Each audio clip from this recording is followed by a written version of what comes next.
I haven't talked about Treya's death in public since she died in 1989.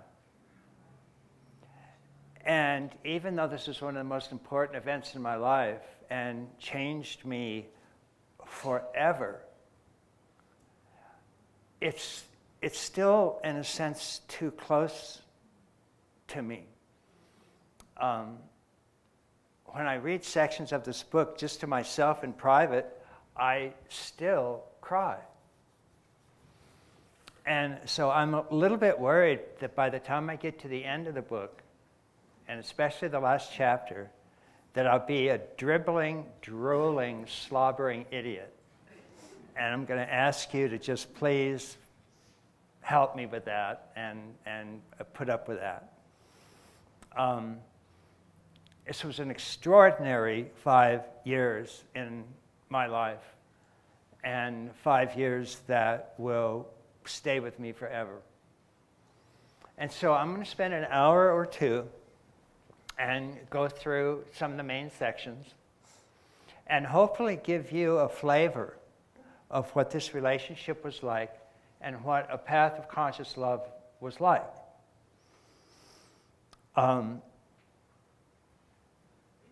We didn't choose the path of conscious love. We were both practicing a discipline. I was practicing Zen and Dzogchen, Tibetan Buddhism, and Treya was practicing Vipassana. But when we fell as desperately in love as we did, then that love became our teacher. We were thrown onto a path of conscious love. And we had no formal teacher in that except the power of the love itself. And it constantly surfaced and resurfaced and resurfaced and, in a sense, held our hand and walked us forward. And I think you'll see what I mean with this. So with those remarks, let's begin. Our first meeting was unusual. At one point, we all went into the kitchen for some tea. Ken put his arm around me. I felt a little uncomfortable since I hardly knew him, but slowly I put my arm around him. Then something moved me to put my other arm around him, and I closed my eyes. I felt something indescribable then, a warmth, a kind of merging, a sense of fitting together, of blending, of being completely one. I let myself float with this for a moment, then opened my eyes, surprised. My woman friend was looking straight at me. I wondered if she could see, if she could tell what had just happened. What had just happened? Some kind of recognition, a recognition beyond this present world. It had nothing to do with how many words we'd shared. It was spooky, eerie, a once-in-a-lifetime feeling. When I finally left at 4 a.m., Ken held me before I got into my car. He said he was surprised. He felt like he never wanted to let me go. That was just how I felt, like I belonged in some almost esoteric sense in his arms. Love at first touch. We hadn't said 5 words to each other. I, like almost everybody else, found Treya quite beautiful, but I really didn't even know her. But when I put my arm around her, I felt all separation and distance dissolve. There was some sort of merging, it seemed, and not just with Treya, but with the entire universe. It was as if Treya and I had been together for lifetimes. This seemed very real and very obvious, but I didn't know quite what to make of it. Treya and I still hadn't even talked to each other, so neither of us knew the same thing was happening to the other. I remember thinking, oh great, it's 4 a.m, and I'm having some sort of weird mystical experience right in the kitchen of one of my best friends, merely by touching a woman I've never met before. This is not going to be easy to explain. I couldn't sleep that night. Images of Treya poured over me. She was indeed beautiful. But what exactly was it?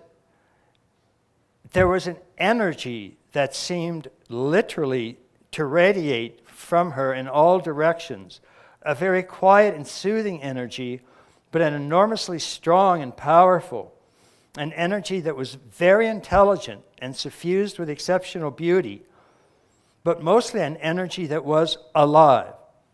This woman said life more than anybody I had ever known. The way she moved, the way she held her head, the ready smile that graced the most open and transparent face I had ever seen. God, she was alive. Her eyes looked at and through everything. It wasn't that she had a penetrating glance. That's much too aggressive. It was simply that she seemed to see through things and then perfectly accept what she saw, a kind of gentle and compassionate X-ray vision. Eyes committed to truth, I finally decided. When she looked directly at you, you could tell unmistakably that this was a person who would never lie to you. You trusted her immediately. An enormous integrity seemed to permeate even her smallest movements and mannerisms. She appeared the most self-confident person I had ever met, yet not proud or boastful in the least.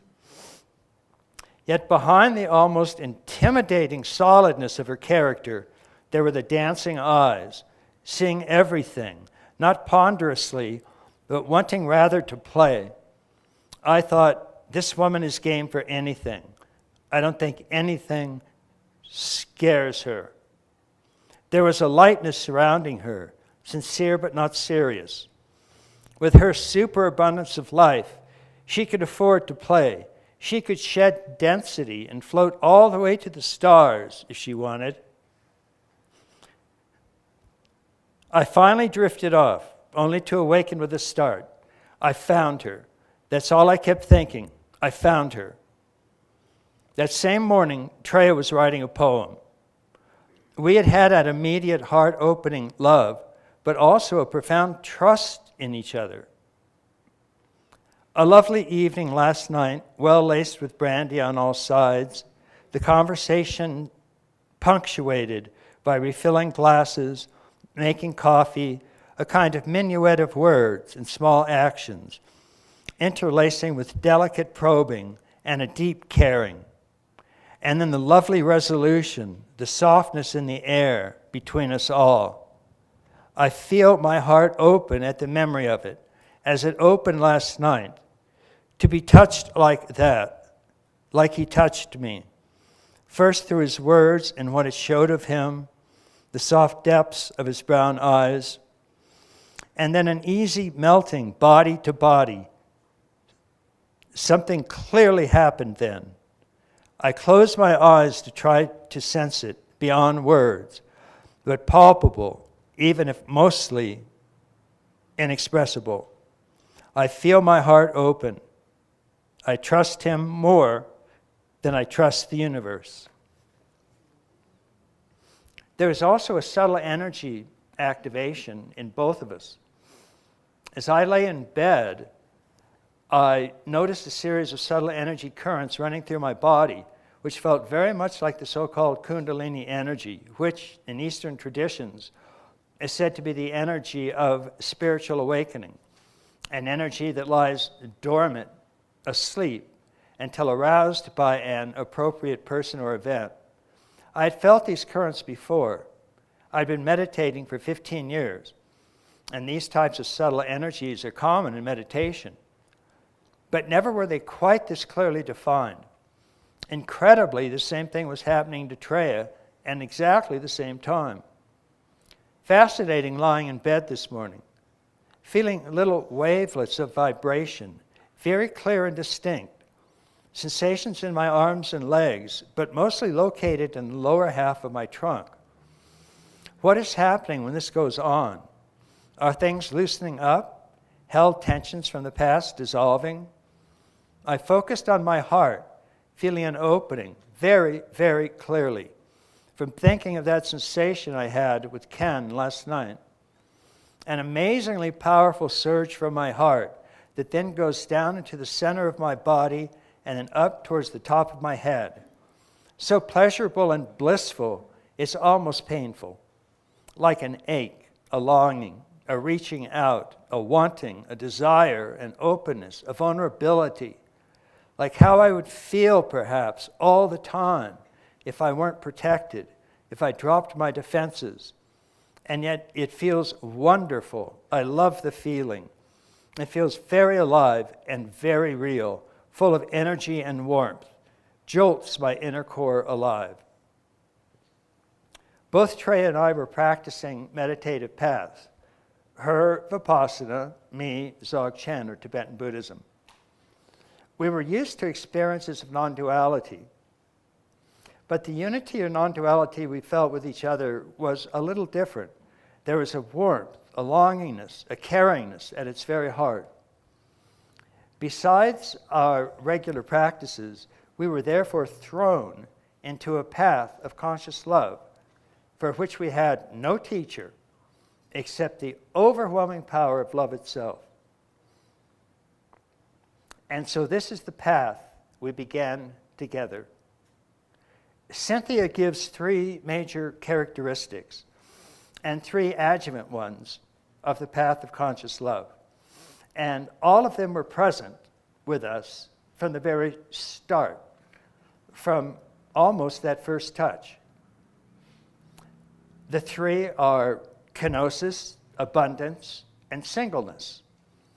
Kenosis is self-emptying, self-transcending, letting be. Not just emptiness, but warm fullness. And that is what we were both doing, emptying ourselves for the other, being filled with a love that allowed us, forced us to exchange self and other, and thus glimpse what is beyond self and other, namely pure non-dual spirit. Cynthia quotes a mystic. True love demands sacrifice, kenotic self-emptying. Because true love is a transforming force and is really the birth pangs of union on a higher plane. Second characteristic, abundance. With each other, we had no deficiencies. We were full. We were overflowing. We were drenched in a superabundance that indeed went all the way to the stars. Nothing was lacking when we were together. All the empty spaces and gaps in our souls began to fill in and overflow. This made kenosis possible. We could empty ourselves because we were plugged into an infinite source of abundance. And the third, singleness, also known as non-duality or unity consciousness or pure oneness or one without a second. This was the merging we both felt when we touched, merging with each other, merging with the universe in a state of pure conscious love. Cynthia adds substituted love, one deliberately carrying the burdens of the other. Particularly with cancer, I carried as much of her pain as I could, and she carried mine. In so many ways, it was oneself, an abler self, carrying all these burdens. Cynthia also adds the necessity to be able to witness. As we will see, we were both practicing that in meditation. And also the need to do shadow work. As soon as Treya got a recurrence, we signed up with a terrific transpersonal therapist just in case. Well, 10 days later, I proposed to Treya. And our love incredibly continued to grow and deepen.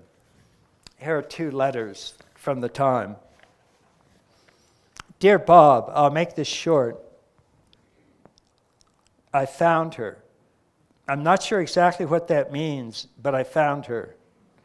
Her name is Terry Killam, and she's gorgeous, intelligent, even brilliant, caring, loving, warm, compassionate. Did I say gorgeous? Did I say brilliant? And something else, she has more courage and integrity than any person, male or female, I've ever known. I don't know, Bob. I'd follow this woman anywhere. She's not that bright, actually, because she feels the same way about me.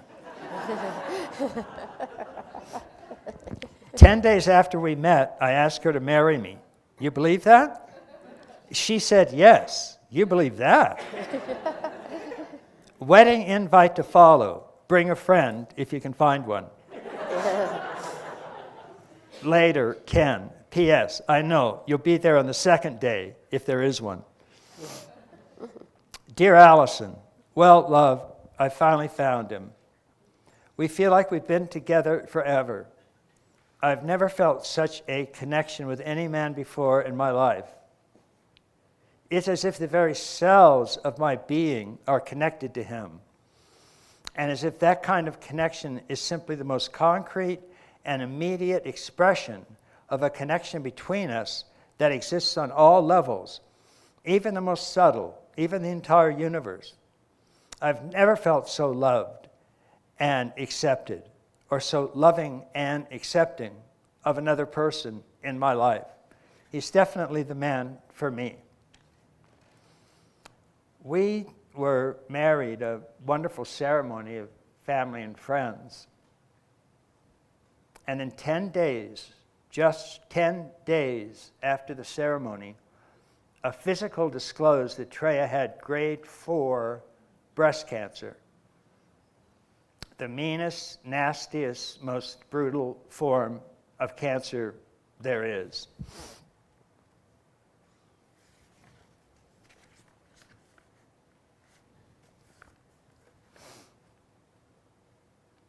I knew Treya had cancer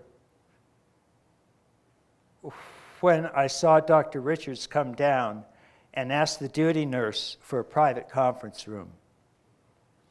A few minutes later, the three of us are in a private room. This is from Treya's journal. Dr. Richards mumbled something like, "I'm sorry, but the tumor is malignant." I am shocked, almost frozen.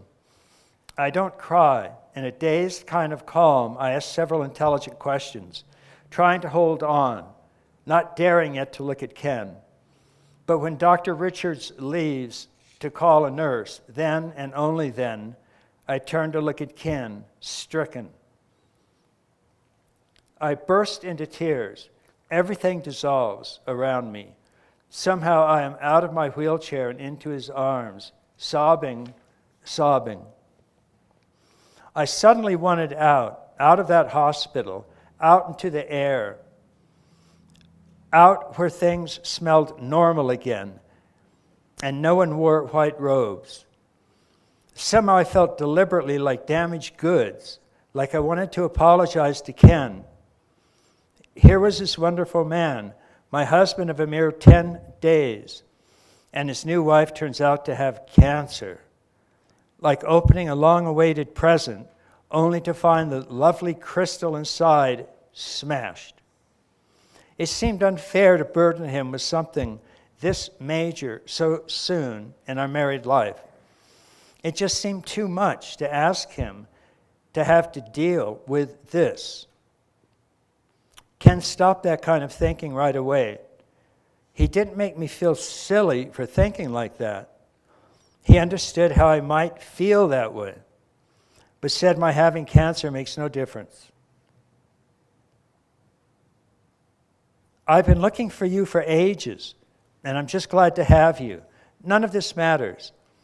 I'll never let you go. I'll always be here with you. You're not damaged goods. You're my wife, my soulmate, the light of my life. He wasn't going to let me go it alone. No sense my even trying. So there. No doubt at all, he would be there for me in every way possible, as I found out in the long months ahead, What if he'd let me talk him out of going to the hospital with me? Treya was constantly faced by the question, real or imagined, why did I get cancer? What did I do wrong? Everybody had some theory. She wasn't spiritual enough. She repressed emotions. She wasn't loving enough. She had impure thoughts. It was overwhelming. What was she supposed to change if she didn't know what the cause was? We finally hit on a response.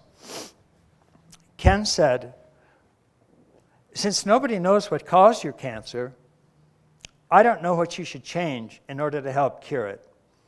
So why don't you try this? Why don't you use cancer as a metaphor and a spur to change all those things in your life that you wanted to change anyway? In other words, repressing certain emotions may or may not have helped cause the cancer. But since you want to stop suppressing those emotions anyway, then use the cancer as a reason, as an excuse to do so. I know advice is cheap here, but why not take the cancer as an opportunity to change all those things on your list that can be changed? The whole idea was a great relief, and I started smiling. But you don't need cancer, Ken added, to tell you what you need to work on. You already know. So let's start. Let's make it a new beginning. I'll help. It'll be fun, really. Am I getting goofy or what? We could call it Fun with Cancer. We both started laughing out loud.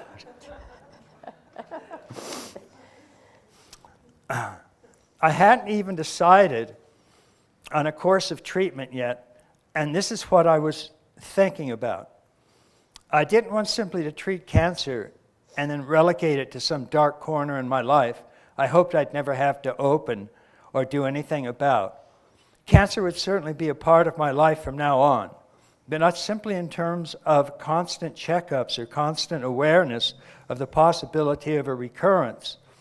I was going to use it in as many ways as possible, philosophically, to get me to look at death more closely, to help me prepare to die when the time comes, to look at the meaning and purpose of my life, spiritually, to rekindle my interest in finding and fulfilling a contemplative path, one that at least is suitable to me, and stop delaying by looking for the perfect one.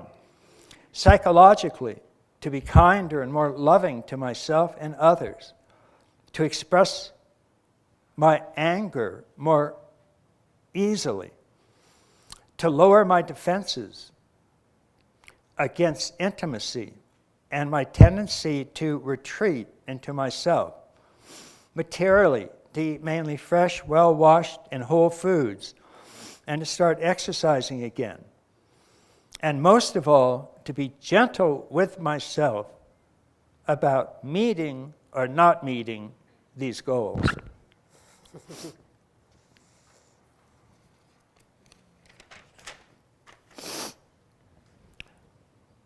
The path of conscious love uses each difficulty in life as a way to grow, evolve, and wake up.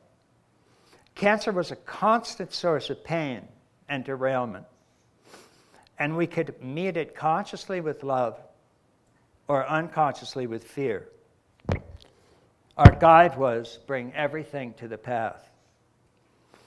Treya's enormous strength, our overwhelming love for each other, kept us on course. With some understandable ups and downs, it kept us with kenosis, abundance, singleness, and substituted love. We didn't always handle it well, but sooner or later our love surfaced and pointed the way, sometimes literally dragging us into realization. Treya started on a treatment including partial mastectomy, or removal of part of the breast, and radiation. She had little vanity. I'd watch her look in the mirror at her disfigured body, and never once did I see anything like pity. She just had complete acceptance of what is. If anything, this was just another thing to help her grow.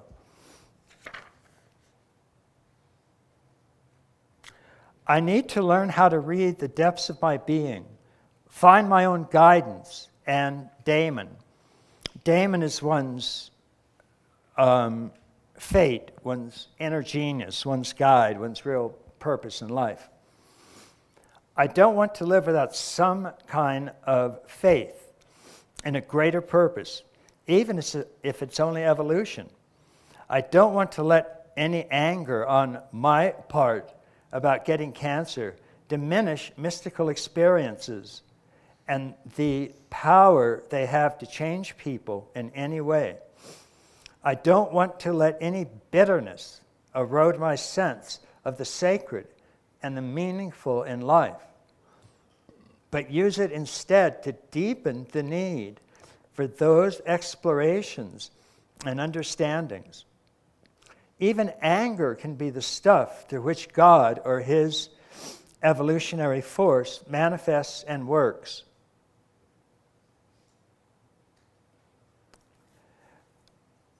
To continue on that path, I need to find ways to get in better touch with my deep psyche, the inner principle of ongoing personal growth. This is as close as I can get to God within me. Learning to understand and follow that is the same as hearing and obeying God's will. Going within and getting in touch with the deepest, most true part of oneself, getting to know it, nourish it, let it grow, invest it with power, recognizing it as the inner God, and develop the will to follow the inner direction, the ability to test its truth, and the faith and courage to follow it, even when it contradicts the rational mind of our consensus reality. So that's my task now.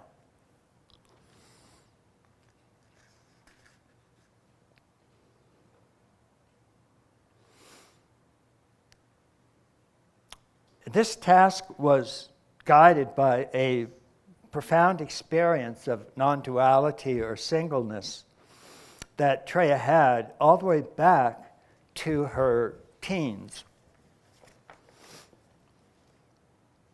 When Treya first hit adolescence, she had a powerful and quite profound mystical experience, an experience that was probably the single most influential event in her life. When did this happen? I asked her one evening, shortly after we had met. I was 13. I was sitting in front of a fireplace by myself, watching the fire.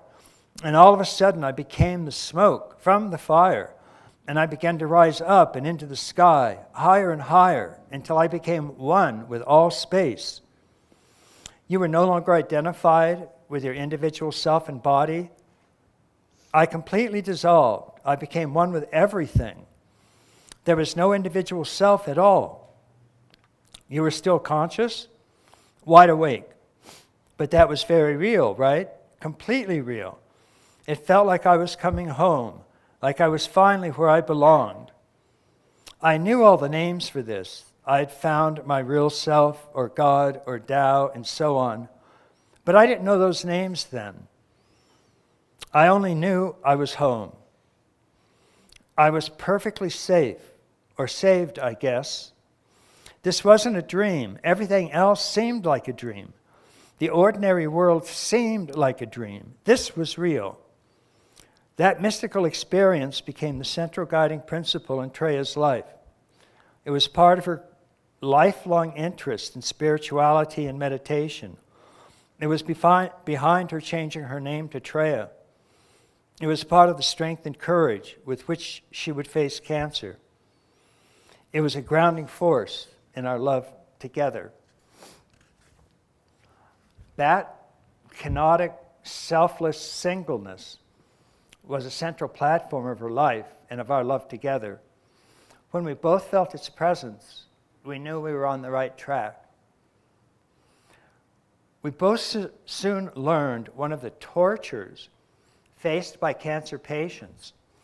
Every twitch or twinge or itch, easily dismissed by normal people, becomes a cause of alarm. It could mean recurrent cancer.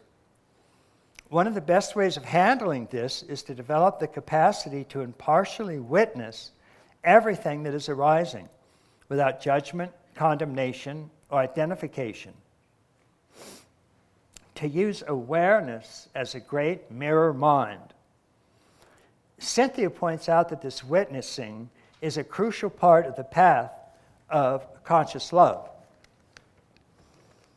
Practically speaking, the ability to do this work in conscious love, assumes the existence of a stable inner observer or witnessing presence, a place to regroup from. You can't move a plank you're standing on, as an adage has it. As long as the egoic self is the only self you know, you will cling to it like a life raft. In fact, without the development of a strong inward observer, all relationships are deeply flawed. One automatically identifies with the needs, agendas, and projections, that fatal stew which can instantly turn romance into armed warfare. The art of detachment or witnessing is essential to conscious love.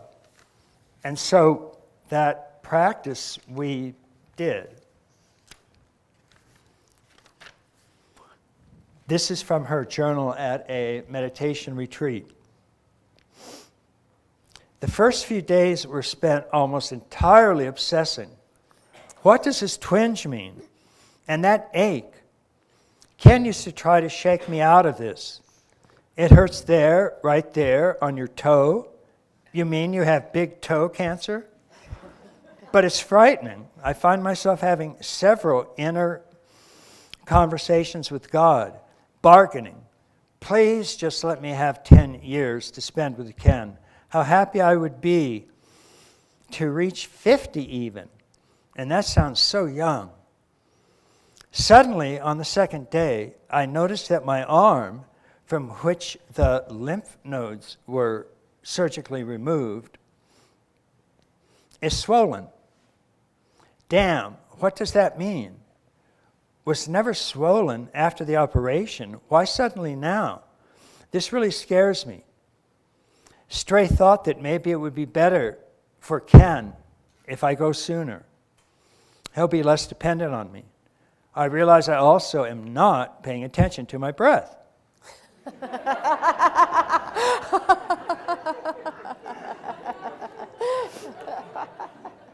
On day 5, I find I can almost completely let go and simply witness whatever comes up without judging it, without pushing it or pulling it. Whatever comes, comes. Whatever happens, happens. I find again the freedom of simply watching the moment, simply sitting without a subtle desire for repetition of a previous experience and without wishing for something new. Just being with what is, with what should be. A kind of rhythm develops in my meditation, a sense of simply being with it, of not fighting. The emptiness and thoughts are still there, but I am aware of them. I am not caught in them, not swept away by them. I have somehow learned to step back and just watch. On day 7, I noticed those strong, pleasurable, almost painfully blissful energy currents are back. The same currents I had with Ken that first night. On day 9, I noticed that whenever a cancer image comes up, I don't react to it at all. It doesn't frighten me. Of course, fear comes. I just witness it. Equanimity, free flow, clear observation. This holds through day 10. I find a strong, choiceless, effortless awareness, witnessing with equanimity, with evenness. The whole process has changed. My attention is sharp, but light. I don't lead, I follow. Very quiet, very peaceful. I wonder how this will hold up in the real world. Right after that retreat, on the morning of November 21st, while Treya was taking a shower, she noticed 2 small bumps under her right arm. As Treya and I looked more closely at them, we saw what might be 2 or 3 more other small bumps. They looked just like ant bites, but they didn't much itch. The good news was they didn't much look like cancer. The bad news was there wasn't much else they could be, and Treya and I both knew it. We saw Peter Richards that afternoon. The same pained expression, the same understandably non-committal attitude. They could be insect bites, they could be something, but we better have them removed. We arranged to be in emergency surgery the morning after next, and then we drove home to Muir Beach. Treya's equanimity was astonishing. At most, she seemed slightly annoyed.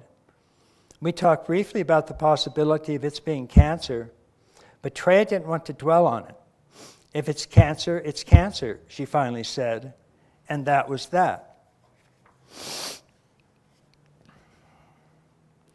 Hello, Terry. This is Dr. Richards. We got the results of the test back today, and I'm very sorry to say it is cancer. I don't know quite what to make of it. This is an unusual kind of recurrence, especially since the area where the lumps appear was within the field that was radiated. But don't worry, I'd call this a local recurrence. We can take care of it. When can you come in to see me? I had a sense that suddenly I was a different person. I was no longer a person who had cancer, emphasis on the past tense. I was a person who had a recurrence. And that put me in a totally different group, different peers, different statistics, different future ahead of me and of Ken. My life had twisted suddenly, unexpectedly. I've had a recurrence. I still have cancer. This is not over, not yet.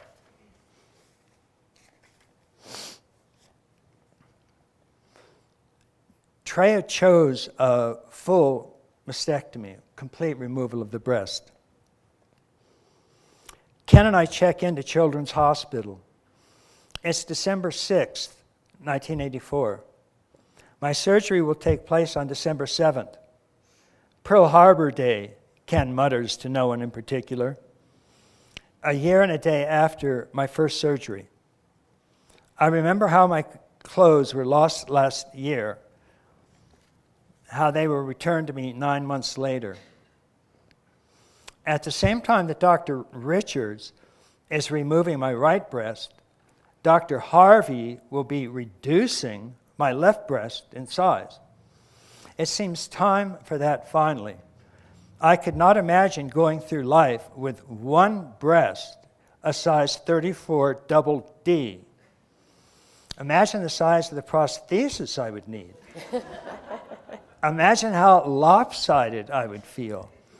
2 size 34 double D breasts were problem enough. One would be an even greater problem. When I finally asked Ken what he thinks about my losing a breast, he is great about it, though it can't be easy for him either. Sweetheart, of course I'm going to miss your breast. But that doesn't matter. It's you I'm in love with, not your body part. This doesn't change a damn thing. He is so obviously sincere about it, it makes me feel wonderful. Ken and I move into our room. Once again, Ken gets a cot. he will stay with me. Ken and I sit down and hold hands lightly. He can tell what I'm still thinking, what I'm still worried about. Will I be attractive to him when I'm deformed, scarred, lopsided? He has to walk such a fine line between trying to sympathize with me and trying to cheer me up. The same old double bind. I want him to sympathize with the loss of my breast, but if he does so, it will seem he really regrets it and doesn't want me without it. He's already reassured me so much, this time he sidesteps it with humor. I really don't mind, honey. The way I look at it is, every man is given so many breast inches per lifetime that he's allowed to grope his way through. In just 1 year with your double Ds, I've already used up my quota. In the tension of the situation, we start laughing hysterically. Ken goes on like this for 15 minutes. Everything from the sublime to the truly crude. Wouldn't you know it, I'm an ass man myself. As long as they don't figure out how to give rumpectomies in this place, we've got it made.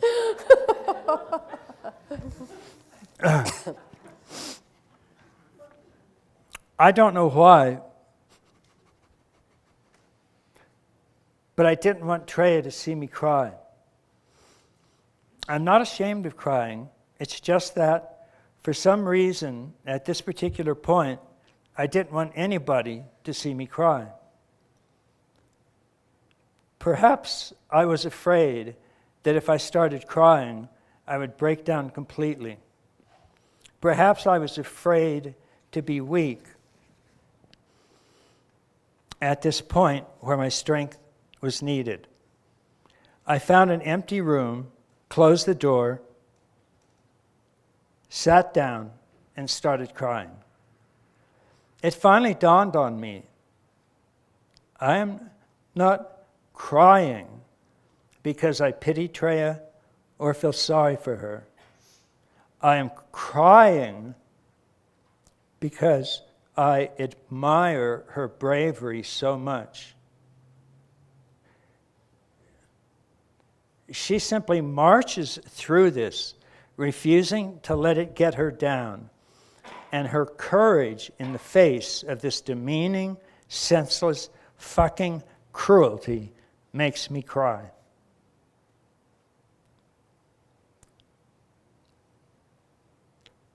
When I wake up, I am back in my room. I look up at Ken. I can feel my lip quivering, my eyes beginning to water.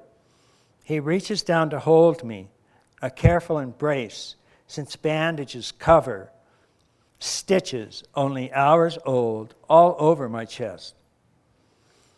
Sweetheart, I'm so sorry, we say to each other. Then Daddy asks everyone to leave. He wants to talk to me and Ken.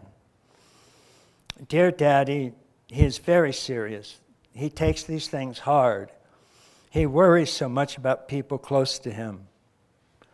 This time he turns to Ken and me and says with great emotion, these times I know are very difficult for you, but you can give thanks for one blessing, that you have each other, and that now especially you know how very much you mean to each other. I could see the tears in his eyes as he turned to walk out. I'm sure he didn't want us to see him cry. Ken, very moved, went to the door and watched my father walk down the hospital corridor, head bowed, hands clasped behind him, not looking back.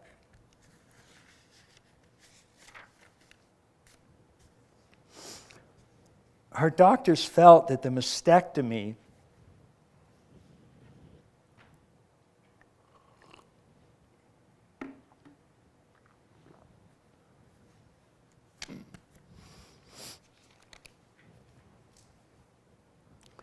Her doctors felt that the mastectomy had gotten all the cancer. That is, it wasn't metastatic. When cancer, it usually starts in one tissue. As long as it stays in that tissue, it means it only knows how to affect that tissue. If it jumps to another tissue, then it's learned how to invade other tissues in the body. That's what metastatic cancer means, and that's extremely serious. If you have local cancer, it can, in many cases, be cured, at least a 5 or even 10-year rate. If you get a metastatic recurrence, you're in a whole other ballgame. It's very, very serious. Her doctors felt that the mastectomy had gotten all the cancer, that it was not metastatic. When we returned to Muir Beach, Treya began to confer with several doctors and specialists just to make sure she had covered all the bases. As the number of follow-up consultations grew, a disturbing and an alarming trend emerged. The weight of opinion was that Treya had, in fact, had a chest wall recurrence, that Treya had metastatic cancer. The worst symbols you could ever put together on one page. Grade 4, the meanness of the tumor. Stage 4, metastatic. Once Treya began to consider the new evidence offered by various oncologists, it was a slow and seemingly inexorable slide to a grim conclusion. If this were in fact a chest wall recurrence, and it wasn't treated with the most aggressive chemotherapy available, the chances of Treya's having another and probably fatal recurrence were 50% within a mere 9 months. Not years, months. From not doing chemotherapy at all, to doing a moderate course of chemotherapy, to the most aggressive and toxic chemotherapy in existence. Thus the dismal slide into yet more medieval torture. We went to MD Anderson in Texas for the chemotherapy treatment, and on the first one, she had a violent reaction. Back in our room, read me the witness exercise from No Boundary, would you? She said around 6 p.m.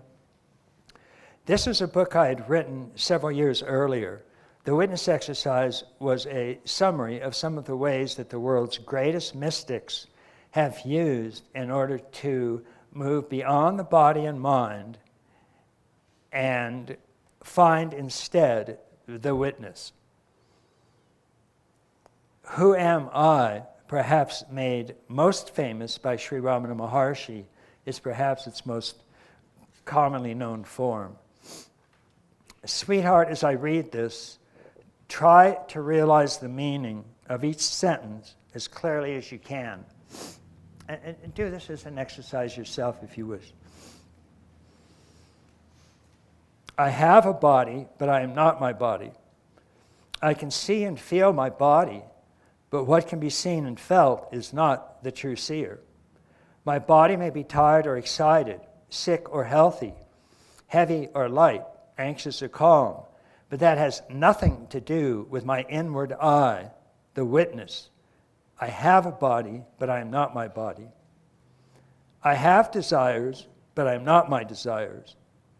I can know my desires, and what can be known is not the true knower.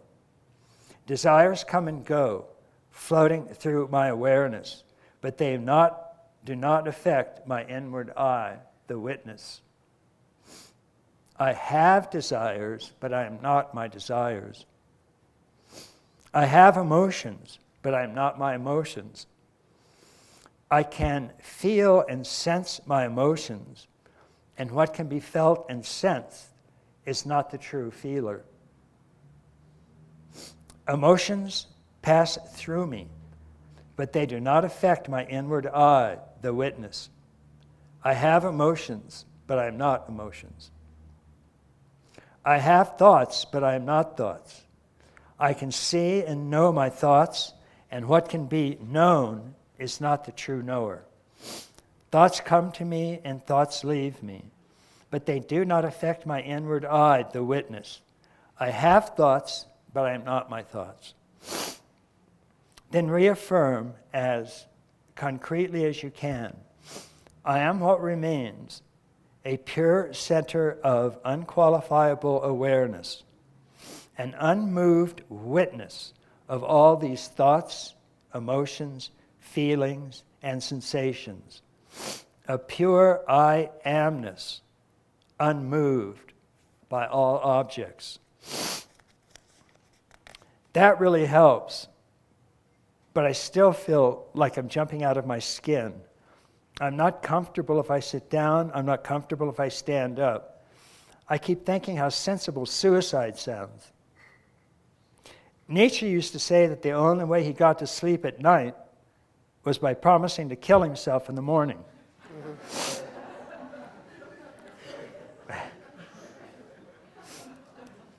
We both laughed at the painful, silly truthfulness of it. Read me more. I don't know what else to do. Sure. And so sitting on a tacky sofa in a large hotel room across from the biggest white man's cancer center in the entire fucking world, I read to dearest Treya late into the night. The poisons in her body began the medical equivalent of saturation bombing. I had never felt so helpless in my life. All I wanted to do was to make her pain go away. All I had were anemic little words. And all I kept thinking was, the adriamycin hasn't even hit yet. Okay, here's more from Nor Boundary. Thus, as we begin to touch the transpersonal witness, we begin to let go of our purely personal problems, worries, and concerns. In fact, we don't even try to solve our problems or distresses. Our only concern here is to watch our particular distresses, to simply and innocently be aware of them, without judging them, avoiding them, dramatizing them, working them, or resisting them. As a feeling or sensation arises, we witness it. If hatred of that feeling arises, we witness that. If hatred of the hatred arises, then we witness that. Nothing is to be done. But if a doing arises, then we witness that. Abide as choiceless awareness in the midst of all distresses. This is possible only when we understand that none of them constitute our real self, the witness. As long as we are attached to them, there will be an effort, however subtle, to manipulate them. Every move we make to solve a distress simply reinforces the illusion that we are that particular distress. Thus, ultimately, to try to escape a distress merely perpetuates that distress. Instead of fighting a distress, then, we simply assume the innocence of a detached impartiality towards it. The mystics and sages are fond of likening this state of witnessing to a mirror. We simply reflect any sensation or thoughts that arise without clinging to them or pushing them away, just as a mirror perfectly and impartially reflects whatever passes in front of it. Says Chuang Tzu, the perfect person employs his mind as a mirror. It grasps nothing, it refuses nothing. It receives, but does not keep. To the extent that you actually realize that you are not, for example, your anxieties. I have anxieties, but I'm not my anxieties. Then your anxieties no longer threaten you. Even if anxiety is present, it no longer overwhelms you because you are no longer exclusively tied to it. You are no longer fighting it, resisting it, or running from it. In the most radical fashion, anxiety is thoroughly accepted as it is and allowed to move as it will. You have nothing to lose, nothing to gain by its presence or absence, for you are simply watching it pass by, as you might watch clouds pass by in the sky. Thus, any emotion, sensation, thought, memory, or experience that disturbs you is simply one with which you have exclusively identified yourself, identified your witness. And the ultimate resolution of the disturbance is simply to disidentify with it. You cleanly let all of them drop away by realizing they are not you. Since you can see them, they cannot be the true seer. Since they are not your real self, there is no reason whatsoever for you to identify with them. Hold on to them or allow yourself to be bound by them. To witness these states is to transcend them, or canonically let go. They no longer seize you from behind because you look at them up front. If you persist at such an exercise, the understanding contained in it will quicken, and you might begin to notice fundamental changes in your sense of self. For example, you might begin intuiting a deep inward sense of freedom, lightness, release. This source, this circle of the cyclone, will retain its lucid stillness even amidst the raging winds of anxiety and suffering that might swirl around its center. The discovery of this witnessing center is very much like diving from the calamitous waves of the surface of a stormy ocean to the quiet and secure depths of the bottom. At first, you might not get more than a few feet beneath the agitated waves of emotion. But with persistence, you may gain the ability to dive fathoms into the quiet depths of your soul. And lying outstretched at the bottom, gaze up in alert, detached fashion at the turmoil on the surface. Treya, I'm fine. I'm doing much better. Really, this helped. It reminds me of my training. It reminds me of Goenka and my 10-day retreats with him. I wish I were doing that now. There's a section in No Boundary about how the witness is immortal. Sure, sweetie.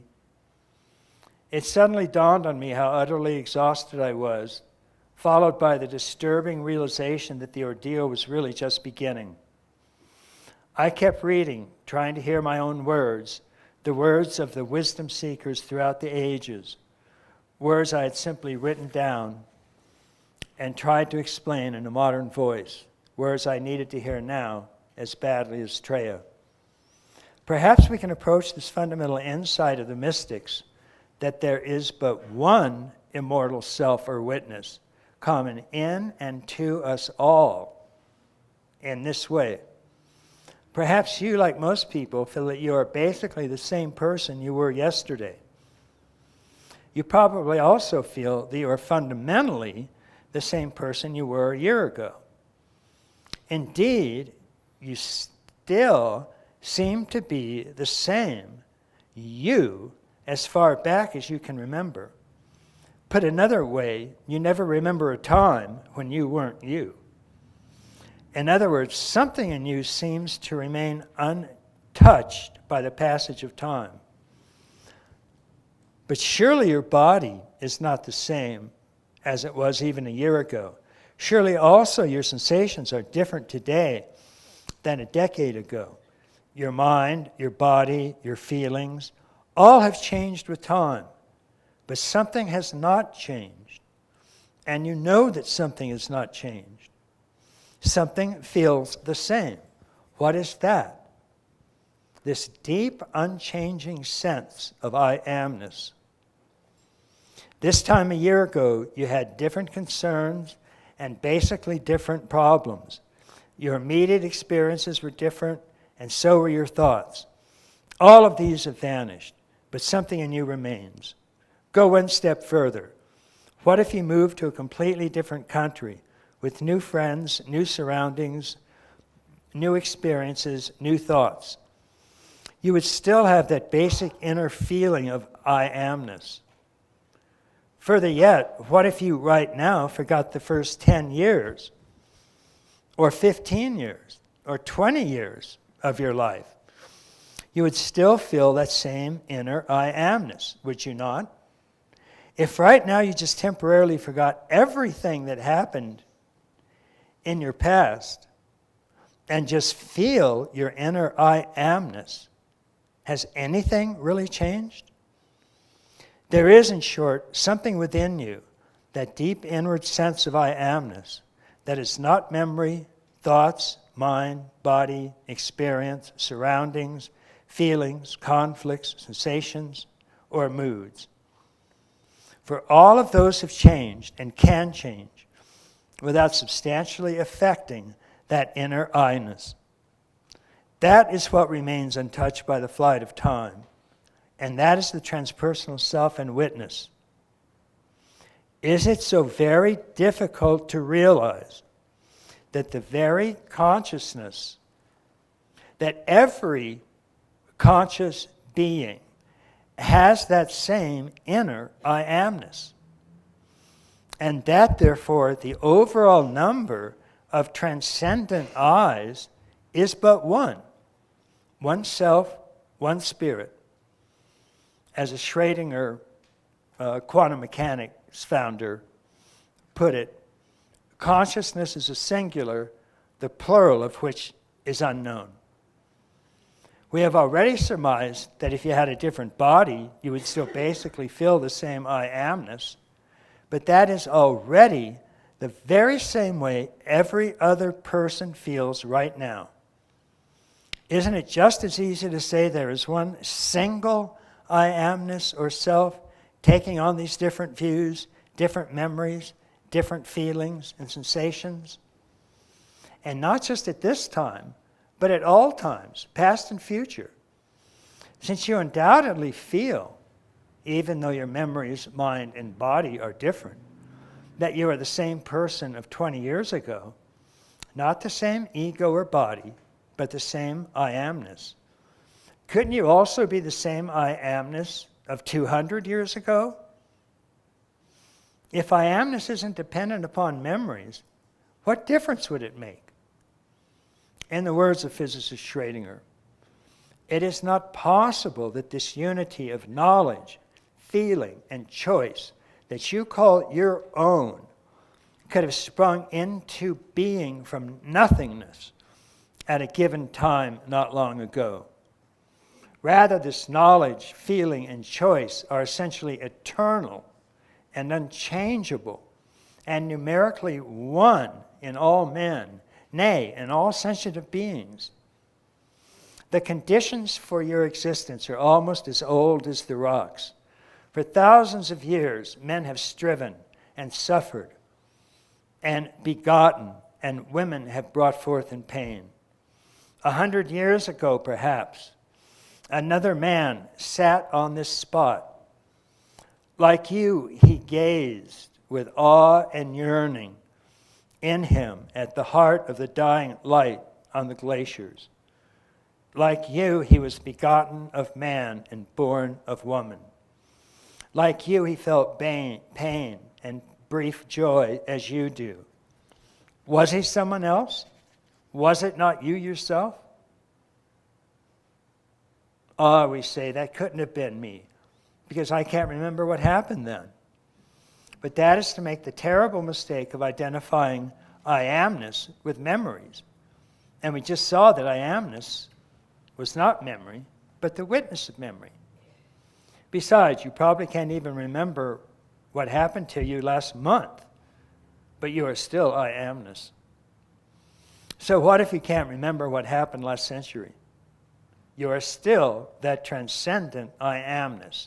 And that I, there is only one in the entire cosmos, is the same I which awakens in every newborn being, the same I which looked out from our ancestors and will look out from our descendants, one and the same I.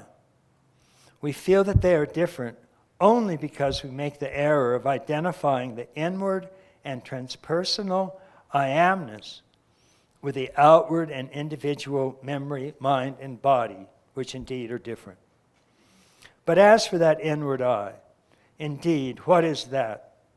It was not born with your body, nor will it perish upon death. It does not recognize time, nor cater to its distresses. It is without color, without shape, without form, without size, and yet it beholds the entire majesty before your own eyes. It sees the sun, clouds, stars, and moon, but cannot itself be seen. It hears the birds, the crickets, the singing waterfall, but cannot itself be heard. It grasps the fallen leaf, the crested rock, the knotted branch, but cannot itself be grasped. You needn't try to see your transcendent self, which is not possible anyway. Can your eye see itself? You need only begin by persistently dropping your false identifications with your memories, mind, body, emotions, and thoughts. And this dropping entails nothing by way of superhuman effort or theoretical comprehension. All that is required primarily is but one understanding. Whatever you can see cannot be the seer.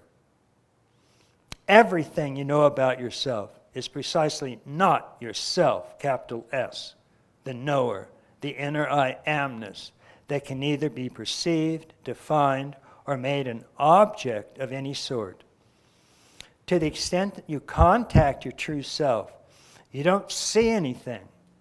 You simply sense an inner expanse of freedom, of release, of openness, which is an absence of limits, absence of constraints, absence of objects.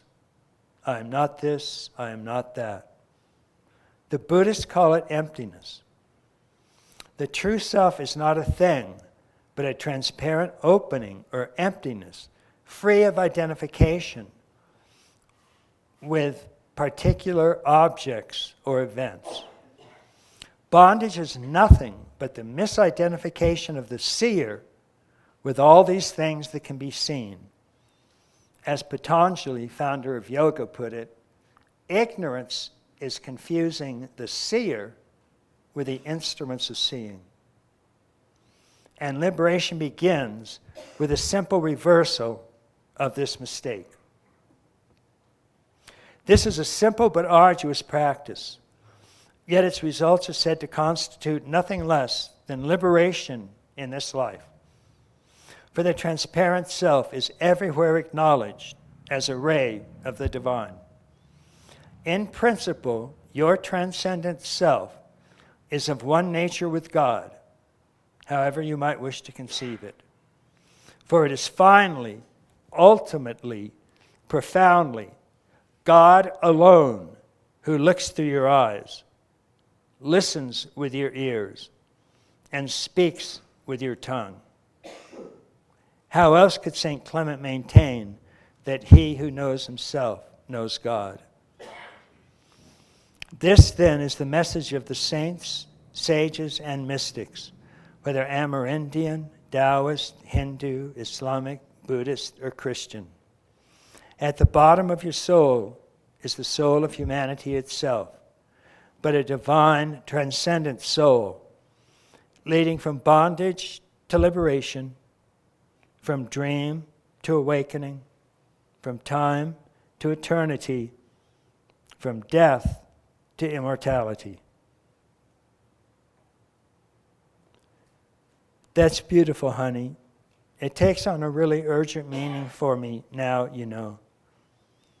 These are no longer just words to me. I know, sweetheart, I know. Terry? Treya had abruptly bolted to the bathroom. The Reglan, the anti-nausea agent, had worn off. Every 30 minutes for the next 9 hours, Treya vomited.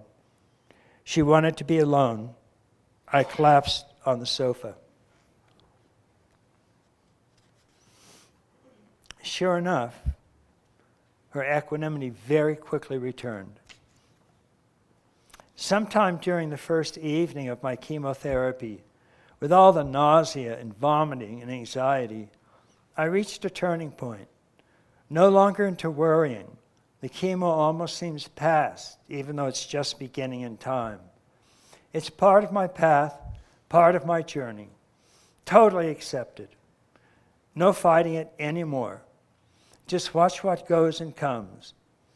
So perhaps the chemo is my way of moving beyond worry.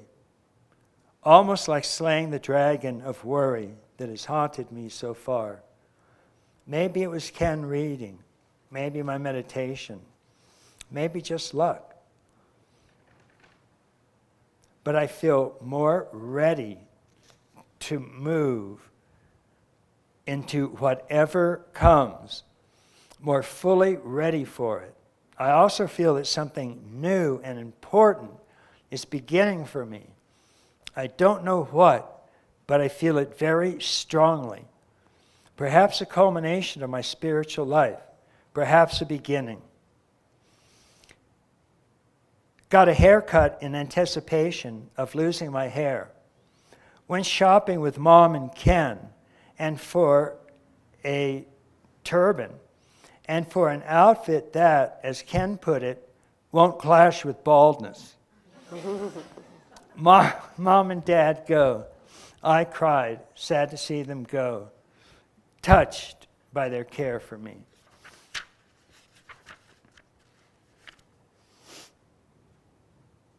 Will you love me when I'm bald? No, of course not.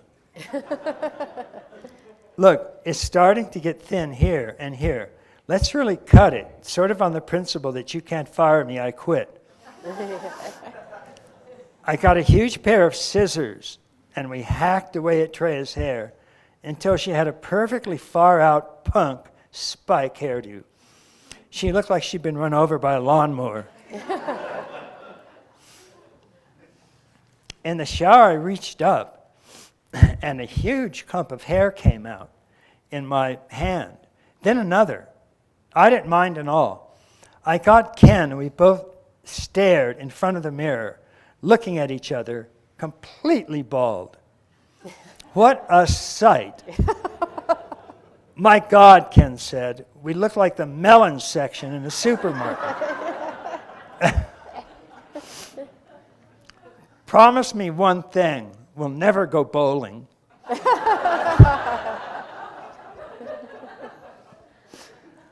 Look at my body. I have no head hair, no pubic hair, no right breast. It's sort of like a plucked chicken. I have a body, but I am not my body. Thank God for small favors.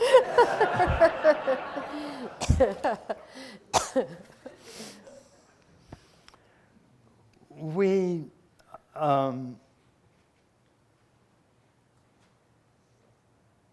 managed to get through the really, really difficult chemotherapy, about 6 months of it. And then we, for various complicated reasons, we moved to North Lake Tahoe. And that turned out to be really just disastrous.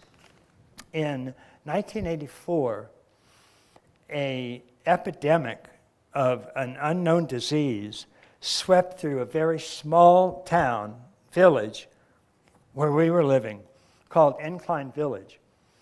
And it's since been called, although everybody hates the name, chronic fatigue immune deficiency syndrome. 300 people came down with this in a village of not more than a few thousand. The CDC, Center for Disease Control from Atlanta, came up, and as the doctors in Incline Village put it, spent about 30 minutes looking at files and the rest of the day skiing. So they fought the illness off, and it cost about 2 months of research that would have really, really helped with the illness. Recently, the Centers for Disease Control reversed themselves and said that this is a debilitating adult illness bordering on paralysis. I was one of the lucky 300, and it was just devastating, absolutely devastating.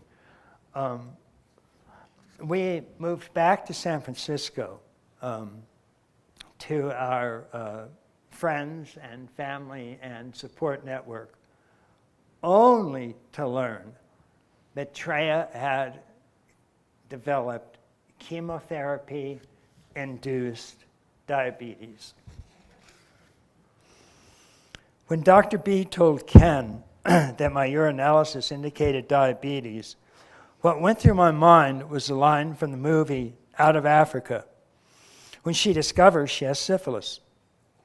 Very calmly, she says, "This is not what I had expected would happen to me next." Same here. In my wildest dreams or nightmares, this is not what I expected would happen to me next. I have diabetes, I have diabetes. Jesus, when will all of this end? In the office, I overheard a nurse talking with a cancer patient. I've never had cancer myself, so perhaps this is presumptuous of me. But there are worse things than cancer if you catch it early. I jumped in, very interested. Like what, for example? Oh, glaucoma or diabetes. They create so many really bad problems. Well, on top of everything else, I have diabetes. I can't believe it. What would I do without Ken? What if he'd been away or at work when the news came? He holds and consoles me. He seems to soak up so much of my pain. We left the doctor's office, me crying, another disease to learn about, another disease to have to cope with, another disease to limit and threaten my life. With the diabetes, Treya and I began spontaneously bathing each other, particularly feet and head. This is very similar to the anointment ritual that Cynthia describes that should be the heart of the Passion.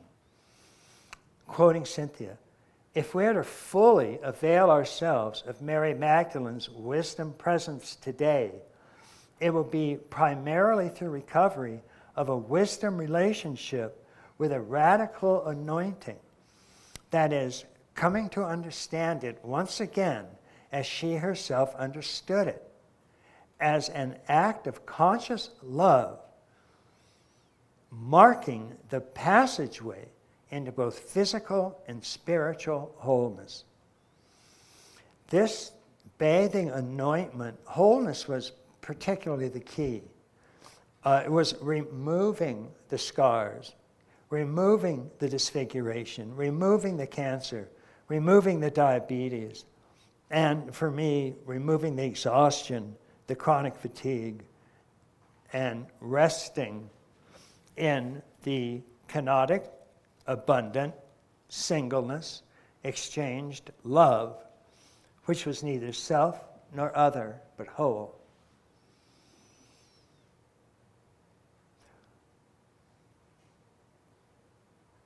We repeated variations on saying things like, quote, "In cleansing you, I exchange self for you and give you all the love I have and all the love that is, and in return, I take all your pain and suffering into me, and there transmute it lovingly, that we may be one, that we all may be one."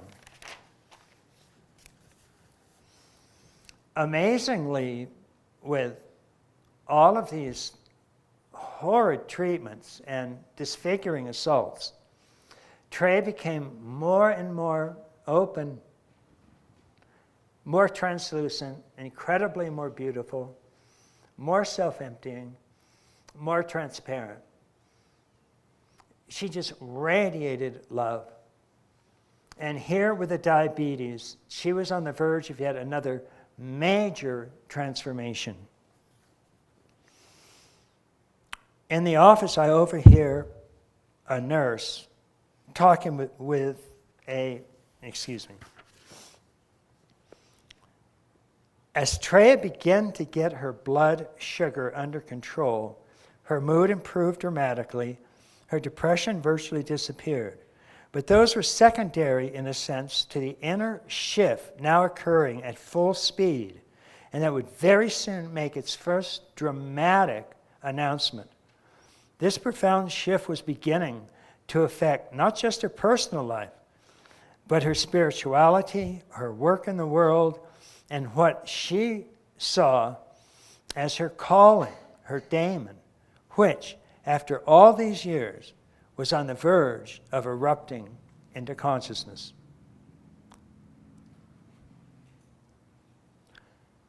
I watched all of this with a mixture of admiration,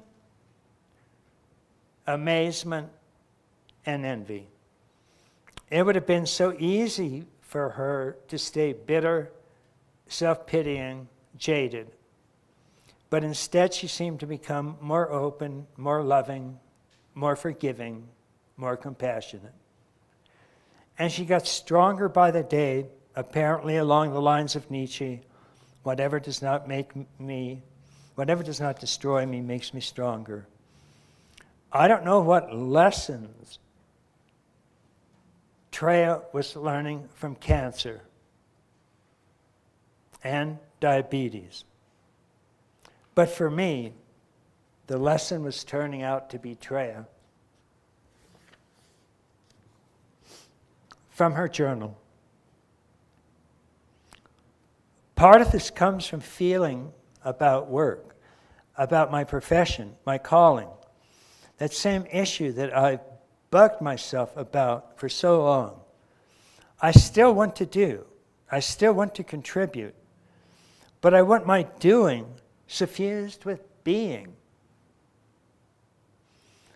This is also a shift in my feelings about my femininity that opens up new possibilities, possibilities I once condemned. I am realizing more and more how much I adopted my father's values, production and contribution, and all of that. And I see now that his shoes don't actually fit me well, much as I admire them. This combines with a new dimension I feel feminism is taking, away from imitating men or proving we can do what they can do, however, valuing, defining, bringing forth, making valuable the special kinds of work that women do, the invisible work, the work that doesn't have a title or hierarchical professional advancements, amorphous work, work that has to do with creating a mood or setting or an atmosphere, whether in a meeting or a family or a community, where other kinds of more visible work flourish. I suddenly feel that part of my problem, if I still want to define it as such, might have to do with my womanhood. Certainly I've thought this before, but more on the level of how hard it is for a woman to fit into a male-defined world. The new feeling this time has to do with the sense that perhaps the reason I failed to find my niche had to do with my incorporating male values too much. So I was going the wrong way. Perhaps the reason I failed to find my niche has to do with some inner way of being true to myself, my special talents and interests as a woman. So rather than seeing myself as a failure, I can see this period of searching as a time when I needed to bring myself to this realization. time I needed to uncover and learn to value and learn to simply see the more female values deep within me. What a sense of relief and freedom. Just living is okay. Being is okay. Doing isn't necessarily necessary. It's a kind of allowing, of letting go of society's overly masculine and hyper-doing values. The work on the whole issue of women's spirituality, the feminine faces of God, to settle down, to till the soil in one place and see what grows there.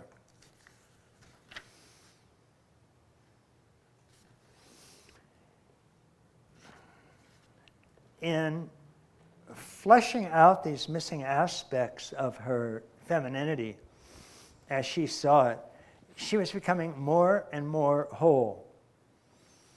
The two main sides of her, which she called masculine doing and feminine being, she was starting to integrate, to heal, to unite.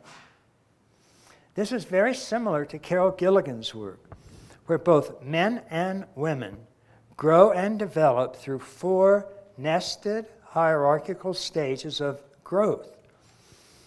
First is pre-conventional or egocentric, then conventional or ethnocentric, then post-conventional or world-centric, and then integrated, integrating male and female values into one person. But they also do so in different voices, men emphasizing autonomy, rights, justice, and women emphasizing communication, relationship, and care. Or, in short, men doing, women being. Treya had emphasized masculine doing all her life, and now she was discovering female being as a prelude to integrating them both in Carol Gilligan's highest stage. Treya had a portacaf, a portable chemotherapy delivering unit, in her chest for almost a year. The doctors finally decided she can have it out, meaning they think she really might not need it anymore. It was the closest thing to a cure. We are ecstatic, so go out on the town for a big celebration. Exactly 2 weeks later, to the day, Treya discovered a lump on her chest. The lump was removed. The lump was cancer.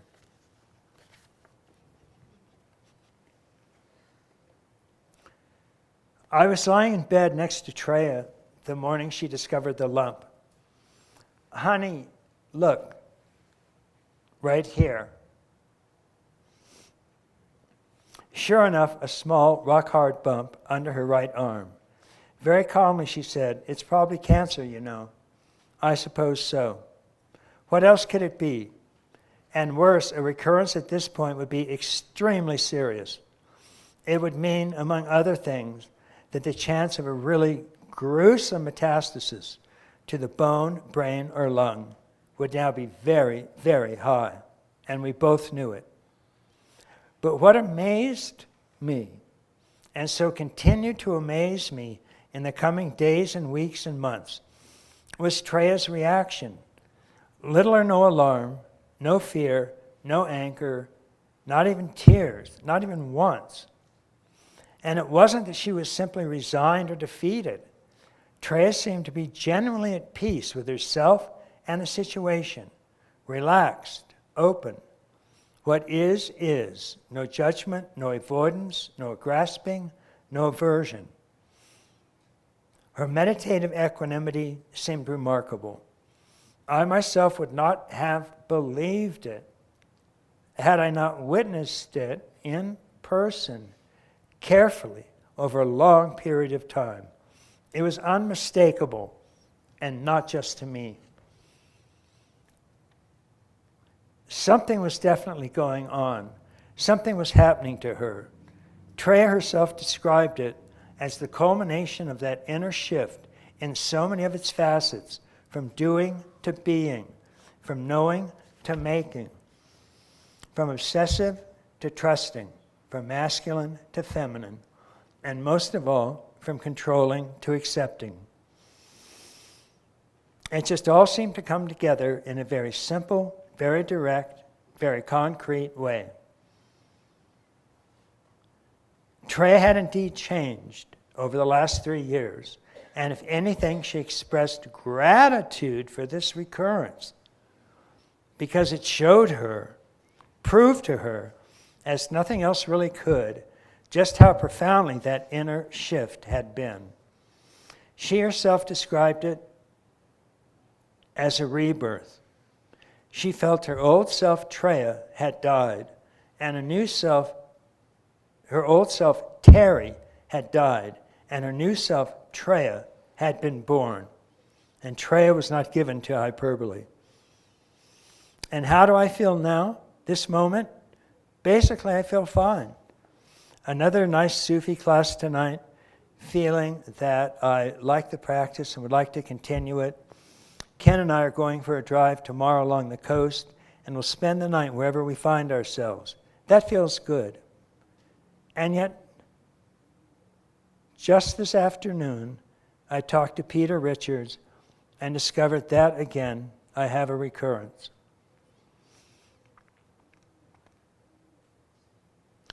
Treatment failure, I think they call it. That sounds so big, so ominous. I feel fine, and at the same time, there's a voice, not so very loud, that says, you should be worried. Why are you taking this so calmly? Is this denial? Don't you know what fearsome things lie ahead of you? This voice is present, but it doesn't have much power. I think it's the same part of me that freaked out when I first learned I had cancer, that woke in the middle of the night. And it had picked up on the general tone around cancer out there and played those ominous tones loudly in my ear. Now I know better. I've read a lot about the really terrible cancer and its treatments can be. Really horrific accounts, like A Mortal Condition and Life and Death on 10 West. Scenes that used to give me nightmares. But now they're rather pale, not full of horror they once were.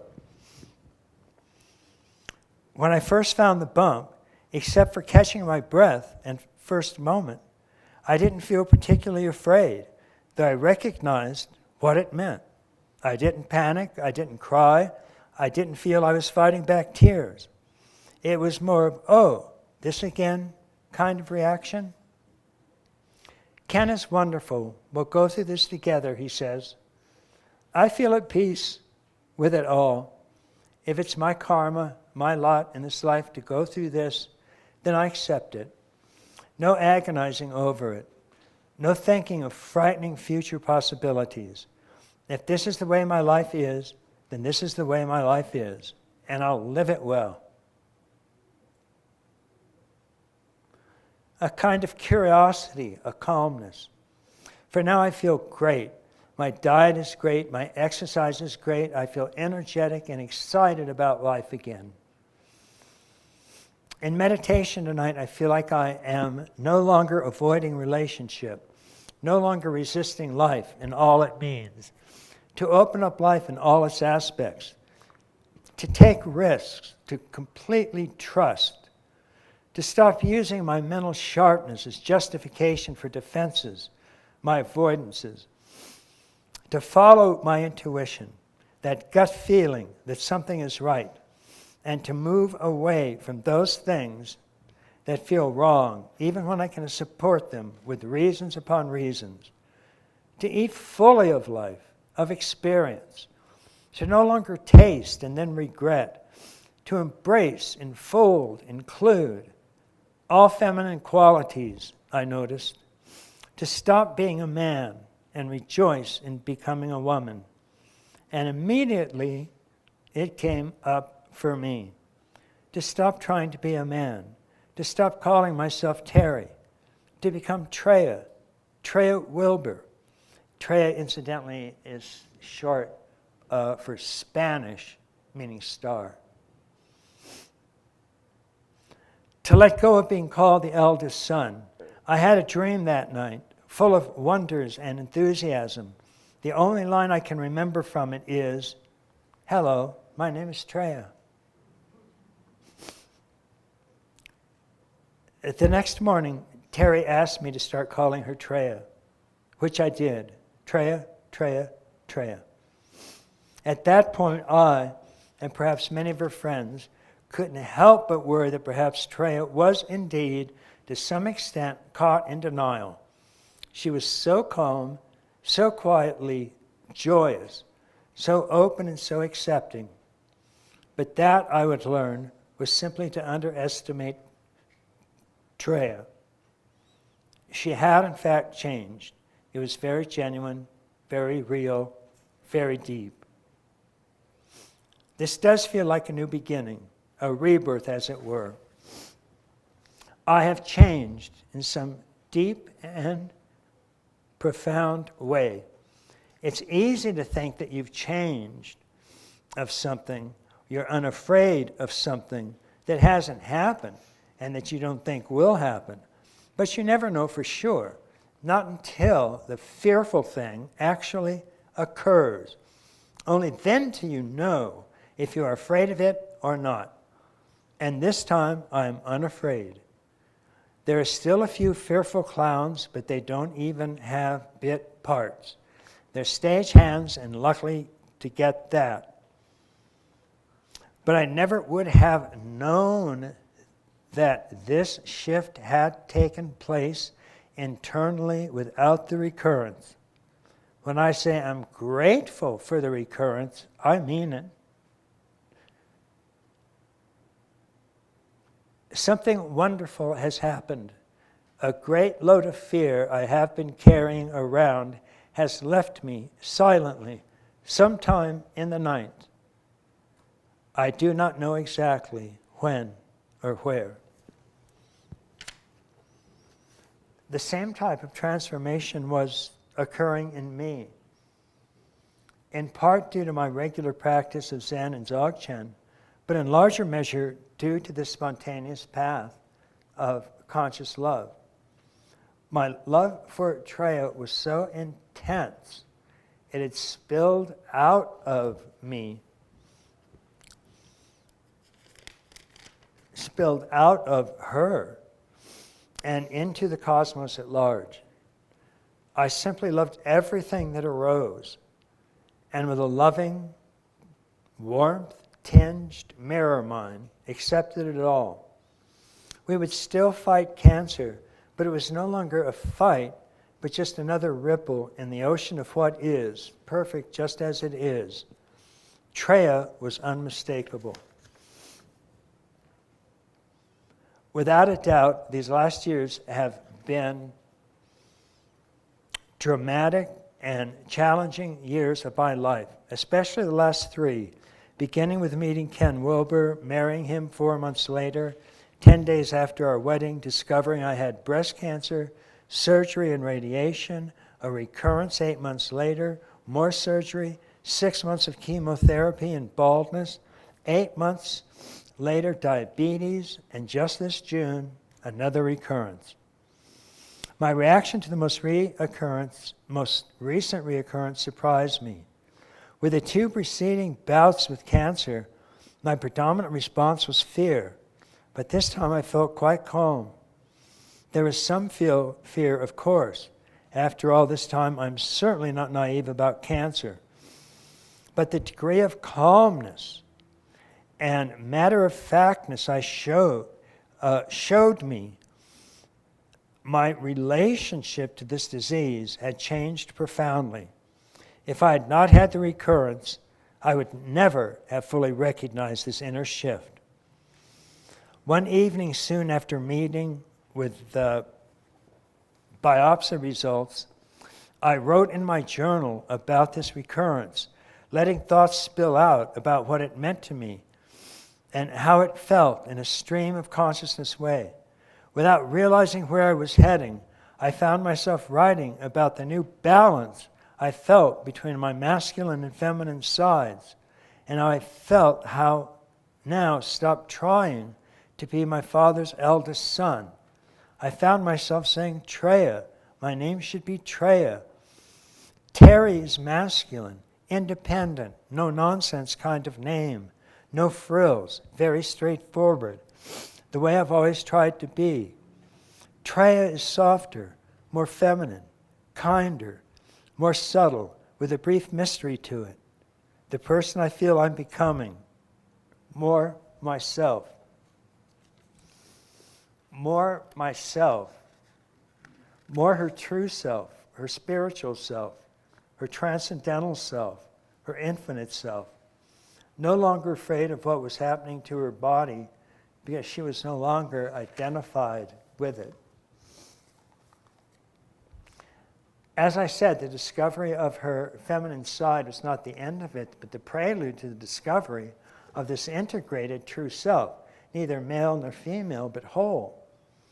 As Cynthia puts it, the wisdom trilogy of Thomas, Mary Magdalene, and Philip, so-called Gnostic Gospels, together lay out the conceptual framework for Jesus' vision of singleness, or unity or non-duality, as a state of enlightened being, and they allow us to see that the recovery of Mary Magdalene within contemporary Christianity has nothing to do with the feminine demonstration of God, but rather it has to do with the singleness that moves us into non-dual perception.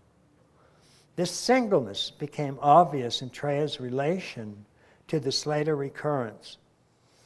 She was openly thankful for it. But since she had gone through all of the treatments offered in the United States, she chose a very aggressive treatment offered by the Jonker Clinic in Bonn, Germany. And the Jonker gets in the news every now and then for treating people like Bob Marley and Yul Brynner. And so there we went. To Germany it was. As difficult as the circumstances were, within a week of our arriving in Bonn, Treya had once again regained her steady and even joyful equanimity, which was frequently commented on by the doctors and her various visitors. People began hanging out in her room just to be around the delight she seemed to generate. It was sometimes hard to find time to be alone with her. The fact is, from her journal, I feel so incredibly blessed. Blessed with my family, blessed with my husband, blessed with my wonderful friends. I just can't believe how perfect my life is, except for this damn cancer. I told Ken I can't understand it myself, but my mood is excellent. My spirits are good. I'm enjoying life. I like hearing the birds outside my window. I love visiting with all the people in the clinic. I don't have enough time to do everything. I look forward to the day. I don't want it to end. I understand, I know, I may not live out the year. But listen to those birds sing.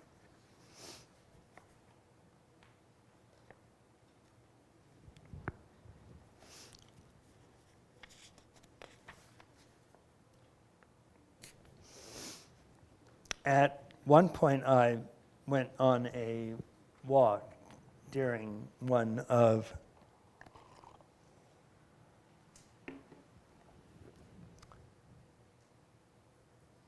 Treya's treatments. From the top of this tower, I could see for perhaps 100 miles in all directions.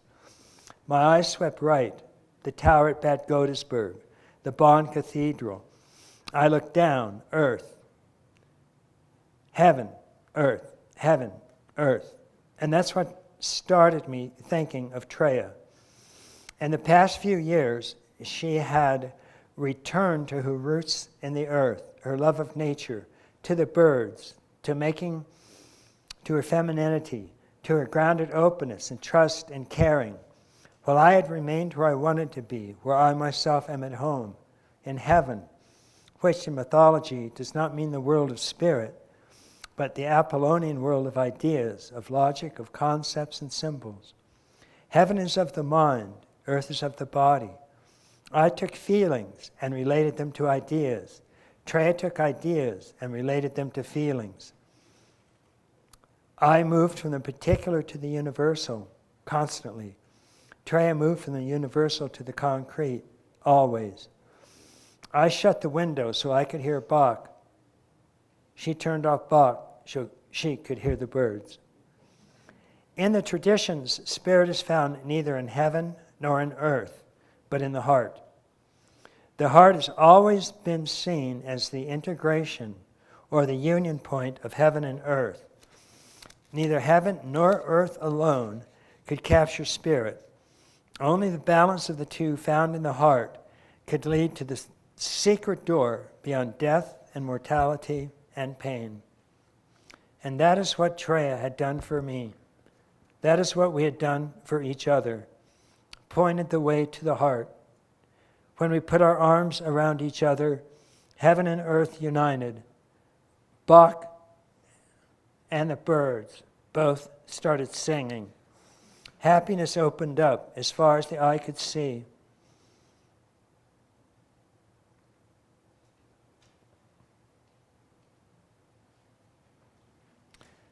We soon came to see that that was the entire point, and that men and women, a la Carol Gilligan, may be different, and maybe this applied to many men and women, again, a la Carol Gilligan, and that far from being whole and self-contained people, we're each half people, one of heaven, one of earth, and that was exactly as we should be. We came to appreciate these differences, not just honor them, but be thankful for them. I will always be home in ideas. Treya will always be home in nature. But together, joined in the heart, we were whole. We could find that primordial unity which neither alone could manage. Our favorite Plato quote became, "Men and women were once whole, but were torn in two, and the pursuit and desire of that whole is called love." The union of heaven and earth, I kept thinking, as my eyes looked up, looked down. With Treya, I thought, I am just beginning to find my heart. Back in Bonn, the worst fears, and Treya's, began to materialize. First, the brain tumor had not gone into complete remission, as it does in about 80% of similar cases. This was particularly serious because Treya had already received the upper limit of brain radiation. Second, although the large lung tumor had shrunk, at least 2 new tumors showed up. And third, ultrasound turned up 2 new spots on her liver. We went back to her room, and Treya collapsed in tears. I put my arms around her, and we gazed out the window. Somehow, I felt the tears I had already cried were tears for just this, just exactly this. I feel like I've received my death sentence. I'm standing here at my window, looking out at the beautiful spring, my favorite season. And now I think this will be my last one. In Treya's journal, incredibly, she wrote the following.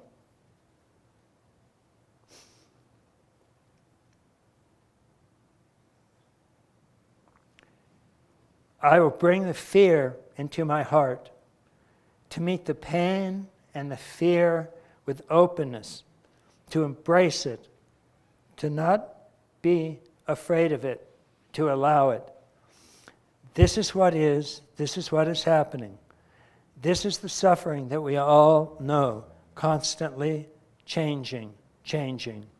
Realizing that brings wonderment at life. I definitely feel that just when I heard the birds singing outside my window, or when we drive through the countryside. It gladdens my heart and nourishes my soul. I feel such joy. I'm not trying to beat my sickness. I'm allowing myself into it, forgiving it.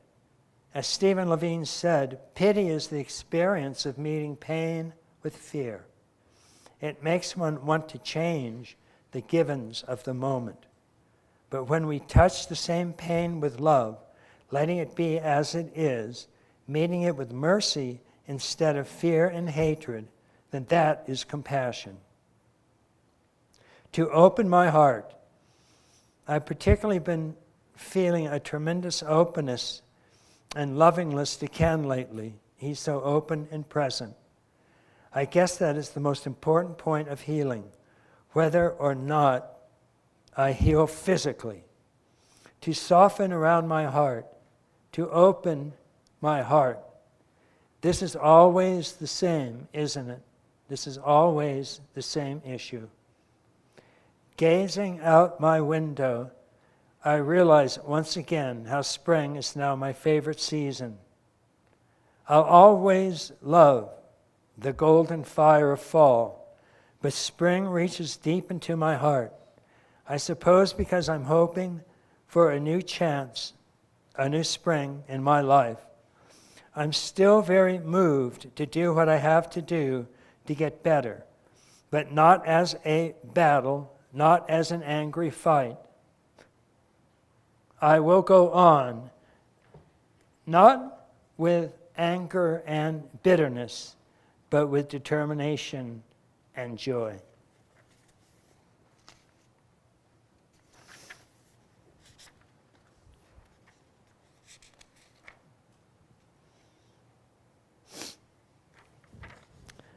Treya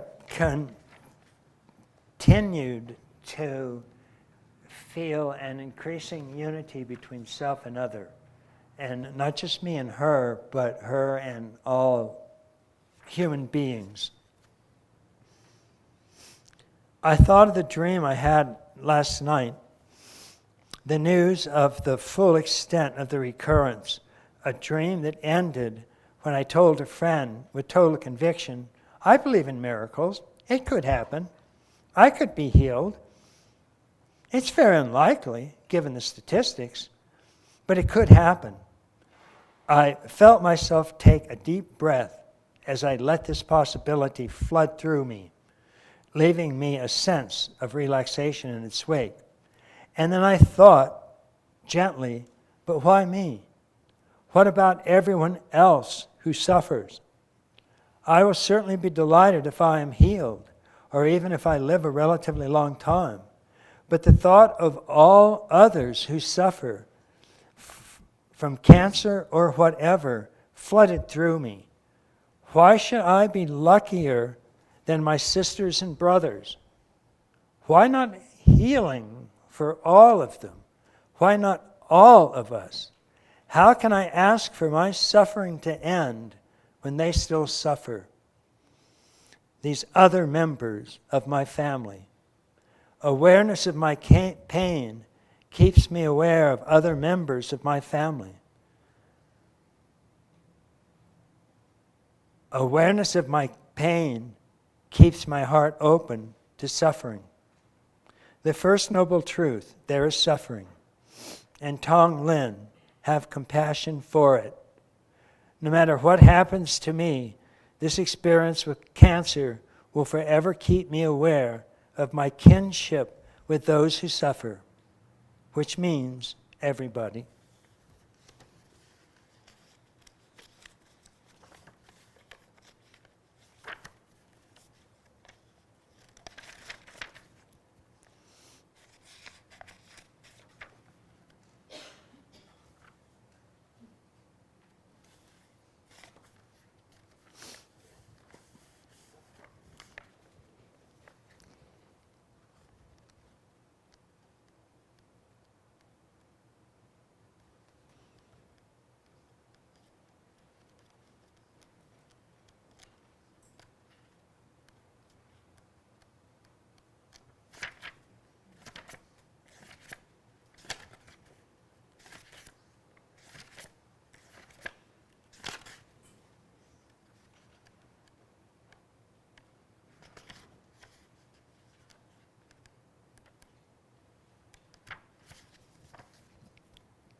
have one section here.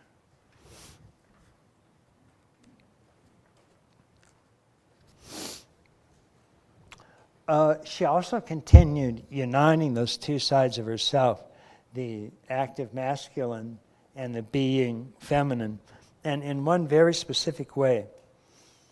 I was thinking about the Carmelites' emphasis on passion and the Buddhist parallel emphasis on equanimity. This somehow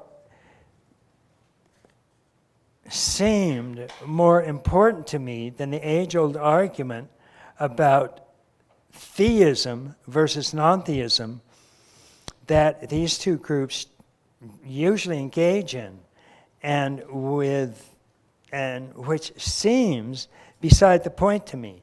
It suddenly occurred to me that what our normal understanding of what passion means is loaded with the idea of clinging, of wanting something, of someone, of fearing losing them, of wanting something or someone. What if you had passion without all that stuff? Passion without attachment, passion clean and pure. What would that be like? What would that mean? I thought of those women in meditation when I felt my heart open, a painfully wonderful sensation, a passionate feeling, but without clinging to any content or person or thing. And the two words suddenly coupled in my mind and made a whole. Passionate equanimity. Passionate equanimity. To be fully passionate about all aspects of life, about one's relationship with spirit. To care to the depths of one's being, but with no trace of clinging or holding. That's what the phrase has come to mean to me. It's fresh, full, rounded, complete, and challenging. This feels very right to me, very deep to me, very essential to what I have been working on for many years, going back to the name change. It's like the first part of my life was beginning passion, the life after career, equanimity, and now bringing them together. This feels so important, and it seems slowly but surely to be penetrating all aspects of my life. I still have a ways to go, but it feels like I can finally see the road clearly on that journey without end. And as for the task before me, it means to work passionately for life without attachment to results. Passionate equanimity, passionate equanimity. So appropriate. On New Year's Day, when we were alone, cuddling on the couch, Trey had turned to me and said, "Honey, I think it's time to go. I don't want to go on. It's not so much that I feel like quitting. It's that even if the enzymes are working, they aren't going to work fast enough." Indeed, the Decadron was wearing off. This was a steroid to stop brain swelling. She had had brain swelling and then brain surgery to cut out a brain tumor. We couldn't get the Decatron to work very well. Her discomfort, even agony, was increasing daily, and certainly would get much, much worse before and if it ever got better. "I'll support you all the way, sweetie. Just tell me what you want. Tell me what you need." Do you think I have any chance at all? I knew Trey had already made up her mind, and as was always the case when that happened, she wanted me to get behind her all the way, not haggle. It doesn't look good, does it? We were quiet for a long time. I suppose I'd say, let's give it one more week, just in case. She looked directly at me. Okay, one more week. I can do that. One more week. We got up and started to go upstairs, and for the first time ever, Trey did not have the strength to walk up the stairs. She sat down on the front step, dropped her oxygen line, and began softly crying. I picked her up in my arms and began carrying her up the stairs. Oh, honey, I had hoped it would never come to this. I didn't want it to come to this.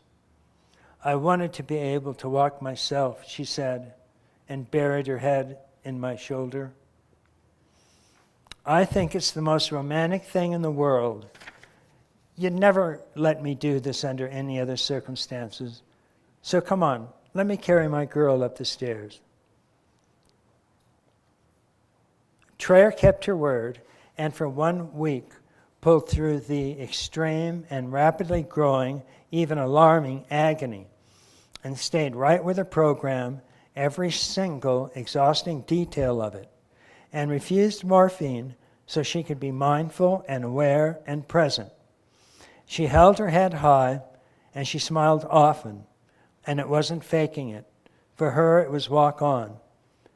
And in doing so, I can say without the least exaggeration, she demonstrated a courage and an enlightened equanimity that I have never, ever seen equaled, and doubt I ever will. The evening the week ended, she said softly, I'm going. At this particular point, all I said was, okay, and I picked her up to carry her upstairs. Wait, sweetheart, I want to write something in my journal. I got her journal and a pen, and in clear, bold words she wrote, it takes grace, yes, and grit. She looked at me, understand? I think so. I paused for a long time. It wasn't necessary to say what I thought. She knew. The noble Goethe had a beautiful line. All things ripe want to die. Treya was ripe, and she wanted to die. As I watched her write that entry, what I was thinking, what I didn't have to say was, that summarizes her entire life. Grace and grit, being and doing, equanimity and passion, surrender and will, total acceptance and fierce determination. Those two sides of her soul, those two sides she had wrestled with all her life, the two sides that she finally brought together into one harmonious whole, that was the last message she wanted to leave. I had seen her bring these two sides together. I had seen that balanced harmony pervade all aspects of her life. I had seen that passionate equanimity come to define her very soul.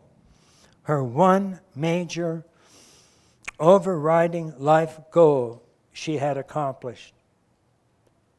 And that accomplishment had been tested brutally in circumstances that would simply shatter a lesser realization. She had done that. She was ripe with that wisdom, and she wanted to die. I carried dearest Treya up the stairs for the last time. I put Treya in bed that evening and sat down next to her. She had become almost ecstatic. I'm going. I can't believe it. I'm going. I'm so happy. I'm so happy. I'm so happy. Like a mantra of final release, she kept repeating, I'm so happy. Her entire countenance lit up. She glowed.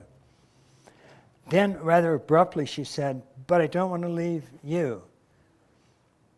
I love you so much. I can't leave you. I love you so much. She began crying, sobbing, and I began crying, sobbing as well. I felt like I was crying all the tears of the past 5 years, deep tears I had held back in order to be strong for Treya. We talked at length of our love for each other, a love that had grown stronger and better and wiser. Decades of growth had gone into our love for each other. And now, faced with the conclusion of it all, we were both overwhelmed. It sounds so dry, but it was the tenderest moment I have ever known with the only person with whom I could ever have known it. Honey, if it's time to go, then it's time to go. Don't worry, I'll find you. I found you before. I promise I'll find you again. So if you want to go, don't worry, just go. You promise you'll find me? I promise. I should explain that during the last few weeks, Trey had almost obsessively been going over what I had said to her on our way to our wedding ceremony 5 years earlier. I had whispered in her ear, "Where have you been? I've been searching for you for lifetimes. I finally found you. I had to slay dragons to find you, you know. And if anything happens, I will find you again." She looked perfectly at peace. You promise? I promise. I have no conscious idea why I said that. I was simply stating, for reasons I did not understand, exactly how I felt about our relationship. And it was to this exchange that Treya returned again and again during those last weeks. It seemed to give her a tremendous sense of safety. The world was okay if I kept my promise. And so she said at that point, "You promise you'll find me?" I promise. Forever and forever, forever and forever.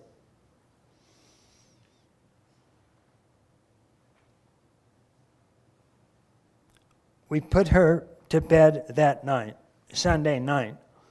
And again, I slept on her acupuncture table so I could be there if anything happened.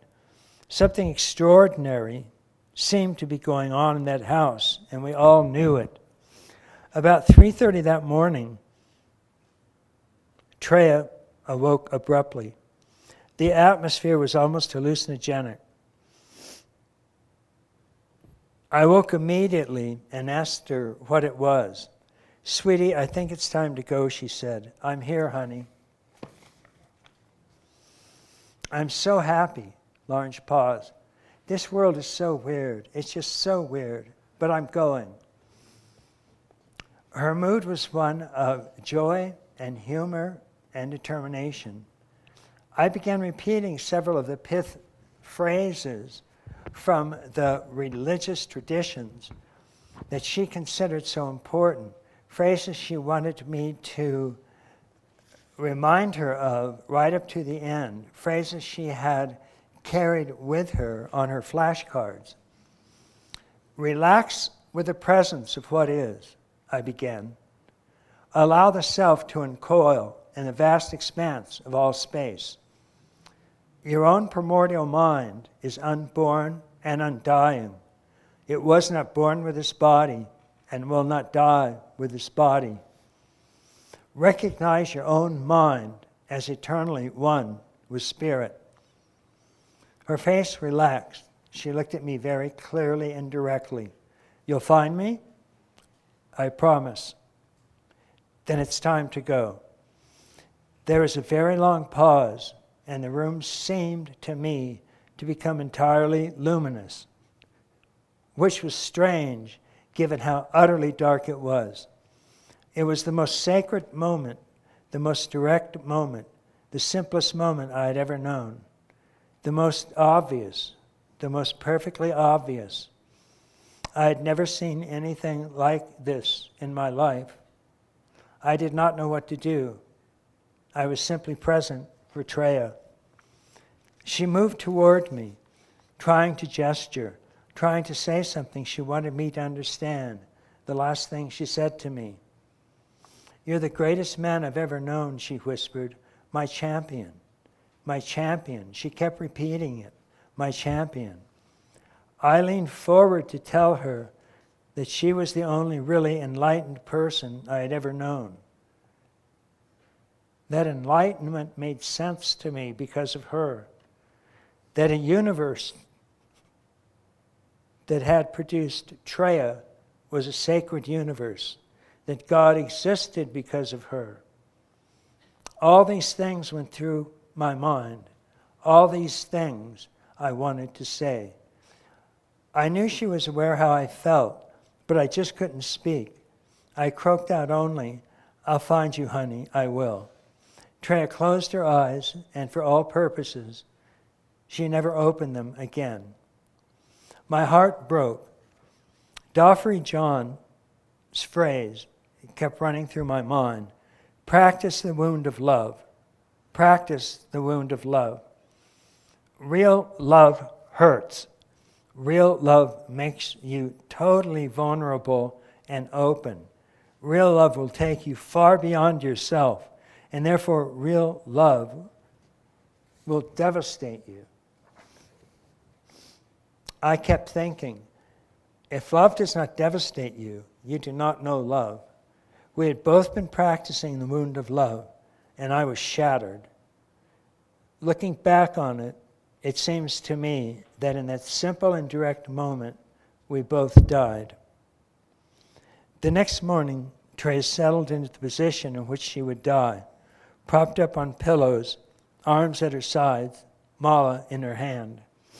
The night before, she began repeating silently to herself, "O Mani Padme Hum," the Buddhist mantra of compassion, and surrendered to God, her favorite Christian prayer. I believe she continued to do so. I stepped out to get a drink of water, and suddenly Sister Tracy was there, saying, "Ken, get up there immediately."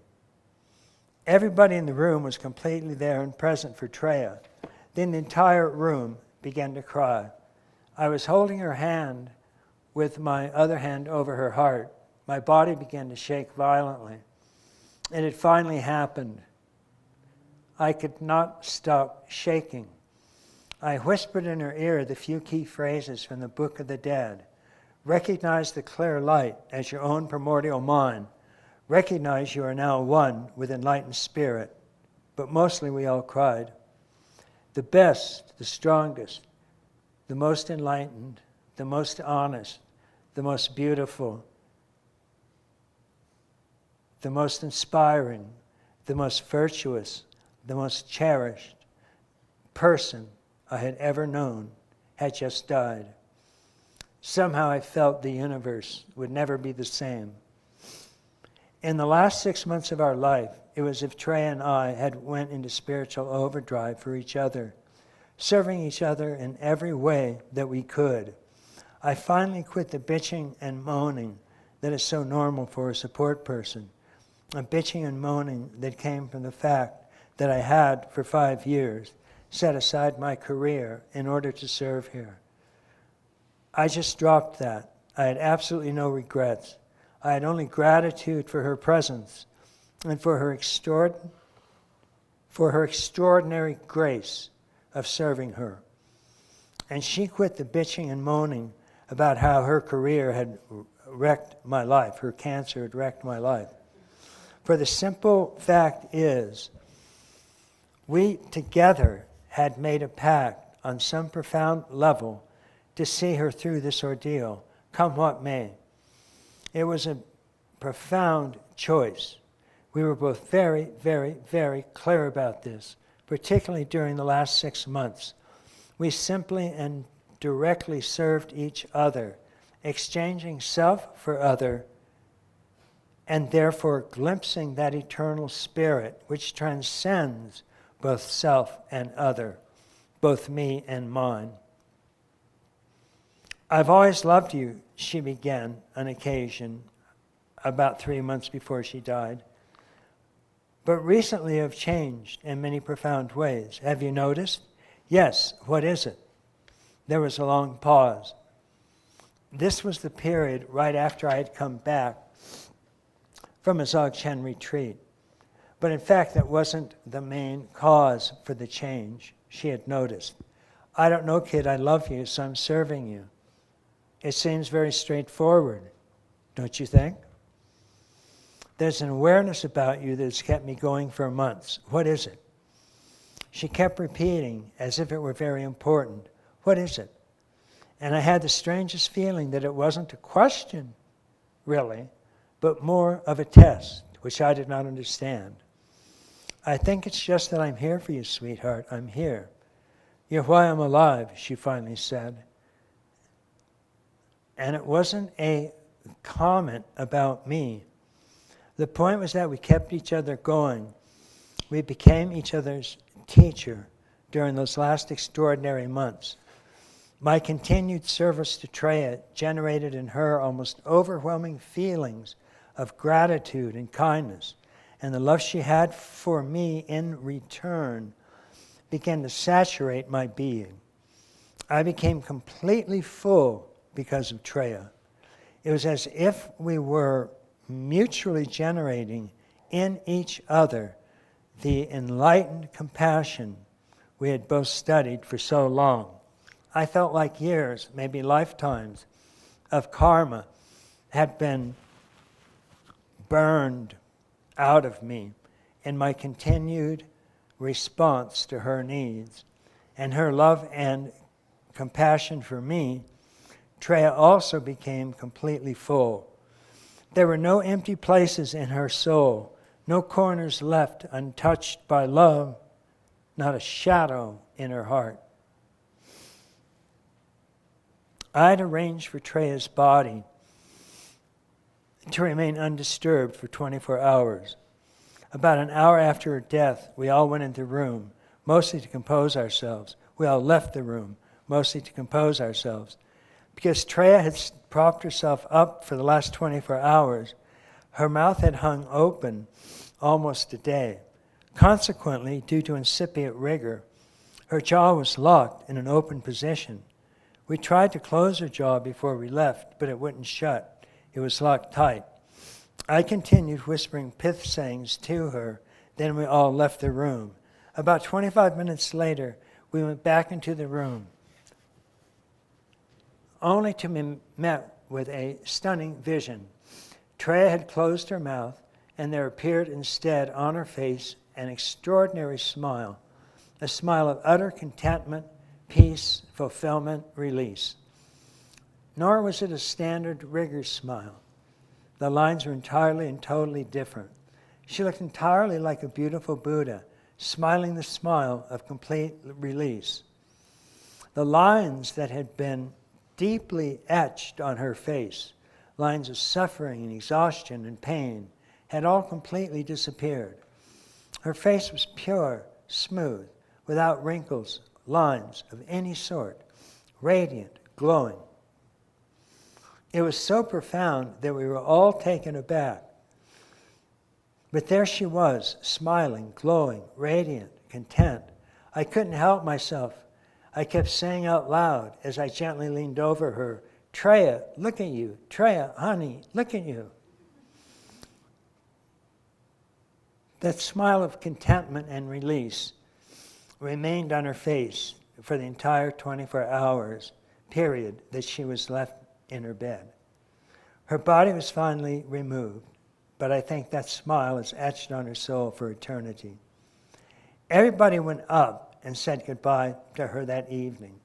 I stayed up that night and read to her until 3 that morning. I read her favorite religious passages, Suzuki Roshi, Ramana Maharshi, Kalu, St. Thomas, St. John, Norbu, Trungpa. I repeated her favorite Christian prayer, Surrender to God. I performed her favorite sadhana or spiritual practice, Chenrezig, the Buddhist of compassion. And most of all, I read to her the essential pointing out instructions from the Book of the Dead. These I read to her 49 times. The essence of these instructions is that, to put it in Christian terms, at the time of death is the time you shed your physical body and individual ego and become one with Absolute Spirit or God. Recognizing the radiance and luminosity that naturally dawns at the time of death is thus to recognize your own awareness as eternally enlightened or as one with Godhead. You simply repeat these instructions to the person over and over again with a very likely assumption that their soul can still hear you And so this I did. I may be imagining all this, but I swear that on the third reading of the essential instructions for recognizing that your soul is one with God, something audibly clicked in the room. I actually ducked. I had the distinct and palpable feeling that at that utterly dark 2 a.m., that she directly recognized her own true nature and burned clean. In other words, that she acknowledged upon hearing the great liberation or enlightenment that had always been hers, that she had dissolved cleanly into all space, mixing with the entire universe, just like in her experience as a 13-year-old, just like in her meditation, just like she hoped she would upon final death. I don't know, maybe I'm imagining this, but knowing Treya, maybe I'm not. Some months later, I was reading a highly revered text of Dzogchen, which describes the stages of dying. And it listed 2 physical signs that indicated that the person had recognized their own true nature and had become one with luminous spirit, that they had dissolved cleanly into all space. The 2 signs: if you remain in the ground luminosity, as a sign of that, your complexion will be nice. And it is taught also that your mouth will be smiling. I stayed in Treya's room that night. When I finally fell asleep, I had a dream. But it wasn't a dream. It was more of a single image. A raindrop fell into the ocean, thus becoming one with the all. At first I thought this meant that Treya had become enlightened, that Treya was the drop that had become one with the ocean of enlightenment. And that made sense. But then I realized it was more profound than that. I was the drop and Treya the ocean. She had not been released. She was already so. Rather, it was I who had been released by the simple virtue of serving her. And there it was. That was exactly why she had so insistently asked me to promise that I would find her. Through my promise to her, she would therefore find me and help me yet again and again and again. I had it all backwards. I thought my promise was how I would help her, where how it was actually how she would reach and help me again and again and forever again, as long as it took for me to awaken, as long as it took for me to acknowledge, as long as it took for me to realize the spirit that she had come so clearly to announce. 24 hours later, I kissed her forehead, and we all said goodbye. Treya, still smiling, was taken for cremation. But goodbye is perhaps the wrong word. Perhaps au revoir till we meet again, or aloha, goodbye, hello, would be better. This is no hyperbole. It's a simple statement of fact. I've never known anyone who knew Treya who did not think that she had the most integrity and honesty than any person they had ever known. Treya's integrity was absolute, unimpeachable by even the meanest of circumstances, and overwhelming to virtually all who knew her. I don't think any of us will actually meet Treya again. I don't think it works that way. That's much too concrete and literal. Rather, it's my own deepest feeling that every time you and I, and who knew her, that every time we act from a position of integrity and honesty and strength and compassion, every time we do that, now and forever, we unmistakably meet again the mind and soul of Treya. So my promise to Treya the only promise she made me keep repeating over and over, my promise that I would find her again, really meant that I had promised to find my own enlightened heart. And I know in those last few moments that I did so. I know that I found the cave of enlightenment where I was married by grace and where I died by grace. This was the change that came over her that Treya had noticed and about which she kept saying, "What is it? What is it?" The fact is, she knew exactly what it was. She simply wanted to know if I did, from the Upanishads. And as for the heart, it is Brahman, it is all. And the couple, now one, having died to themselves, live life eternal. And I know in those last few moments of death itself, and during the night that followed, when Treya's luminosity overwhelmed my soul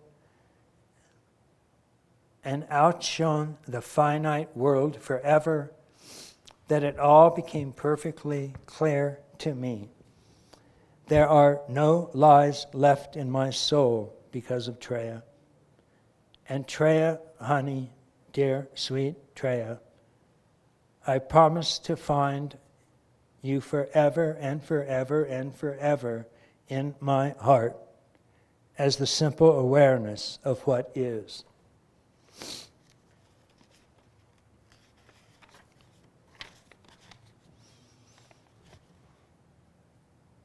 After the passing over ceremony, we all watched the video of Treya speaking at Windstar, which she had founded with John Denver. And an image went through my mind, the most difficult image I will ever have, an image that will never leave me. When we first received this video from Windstar, I played it for Treya. She was sitting there in her chair, too tired to move, hooked to oxygen in much discomfort. I played the video of her speaking so straightforwardly and so strongly just a few months ago. The video in which she had said so clearly, "Because I can no longer ignore death, I pay more attention to life." The speech that had made grown men cry and people weep with joy. I looked at Treya, I looked at that video. I saw both images in my mind. The strong Treya and then the Treya crippled by this cruel disease. And then Treya said to me, through her great discomfort, "Did I do all right?" I have seen in this lifetime, in this body, the great five-pointed cosmic star, the radiant star of final release, the star whose name will always be, for me, Treya. Aloha and Godspeed, my dearest Treya. I will always already find you. You promise, she whispered yet again to me. I promise, my dearest Treya. I promise. Thank you.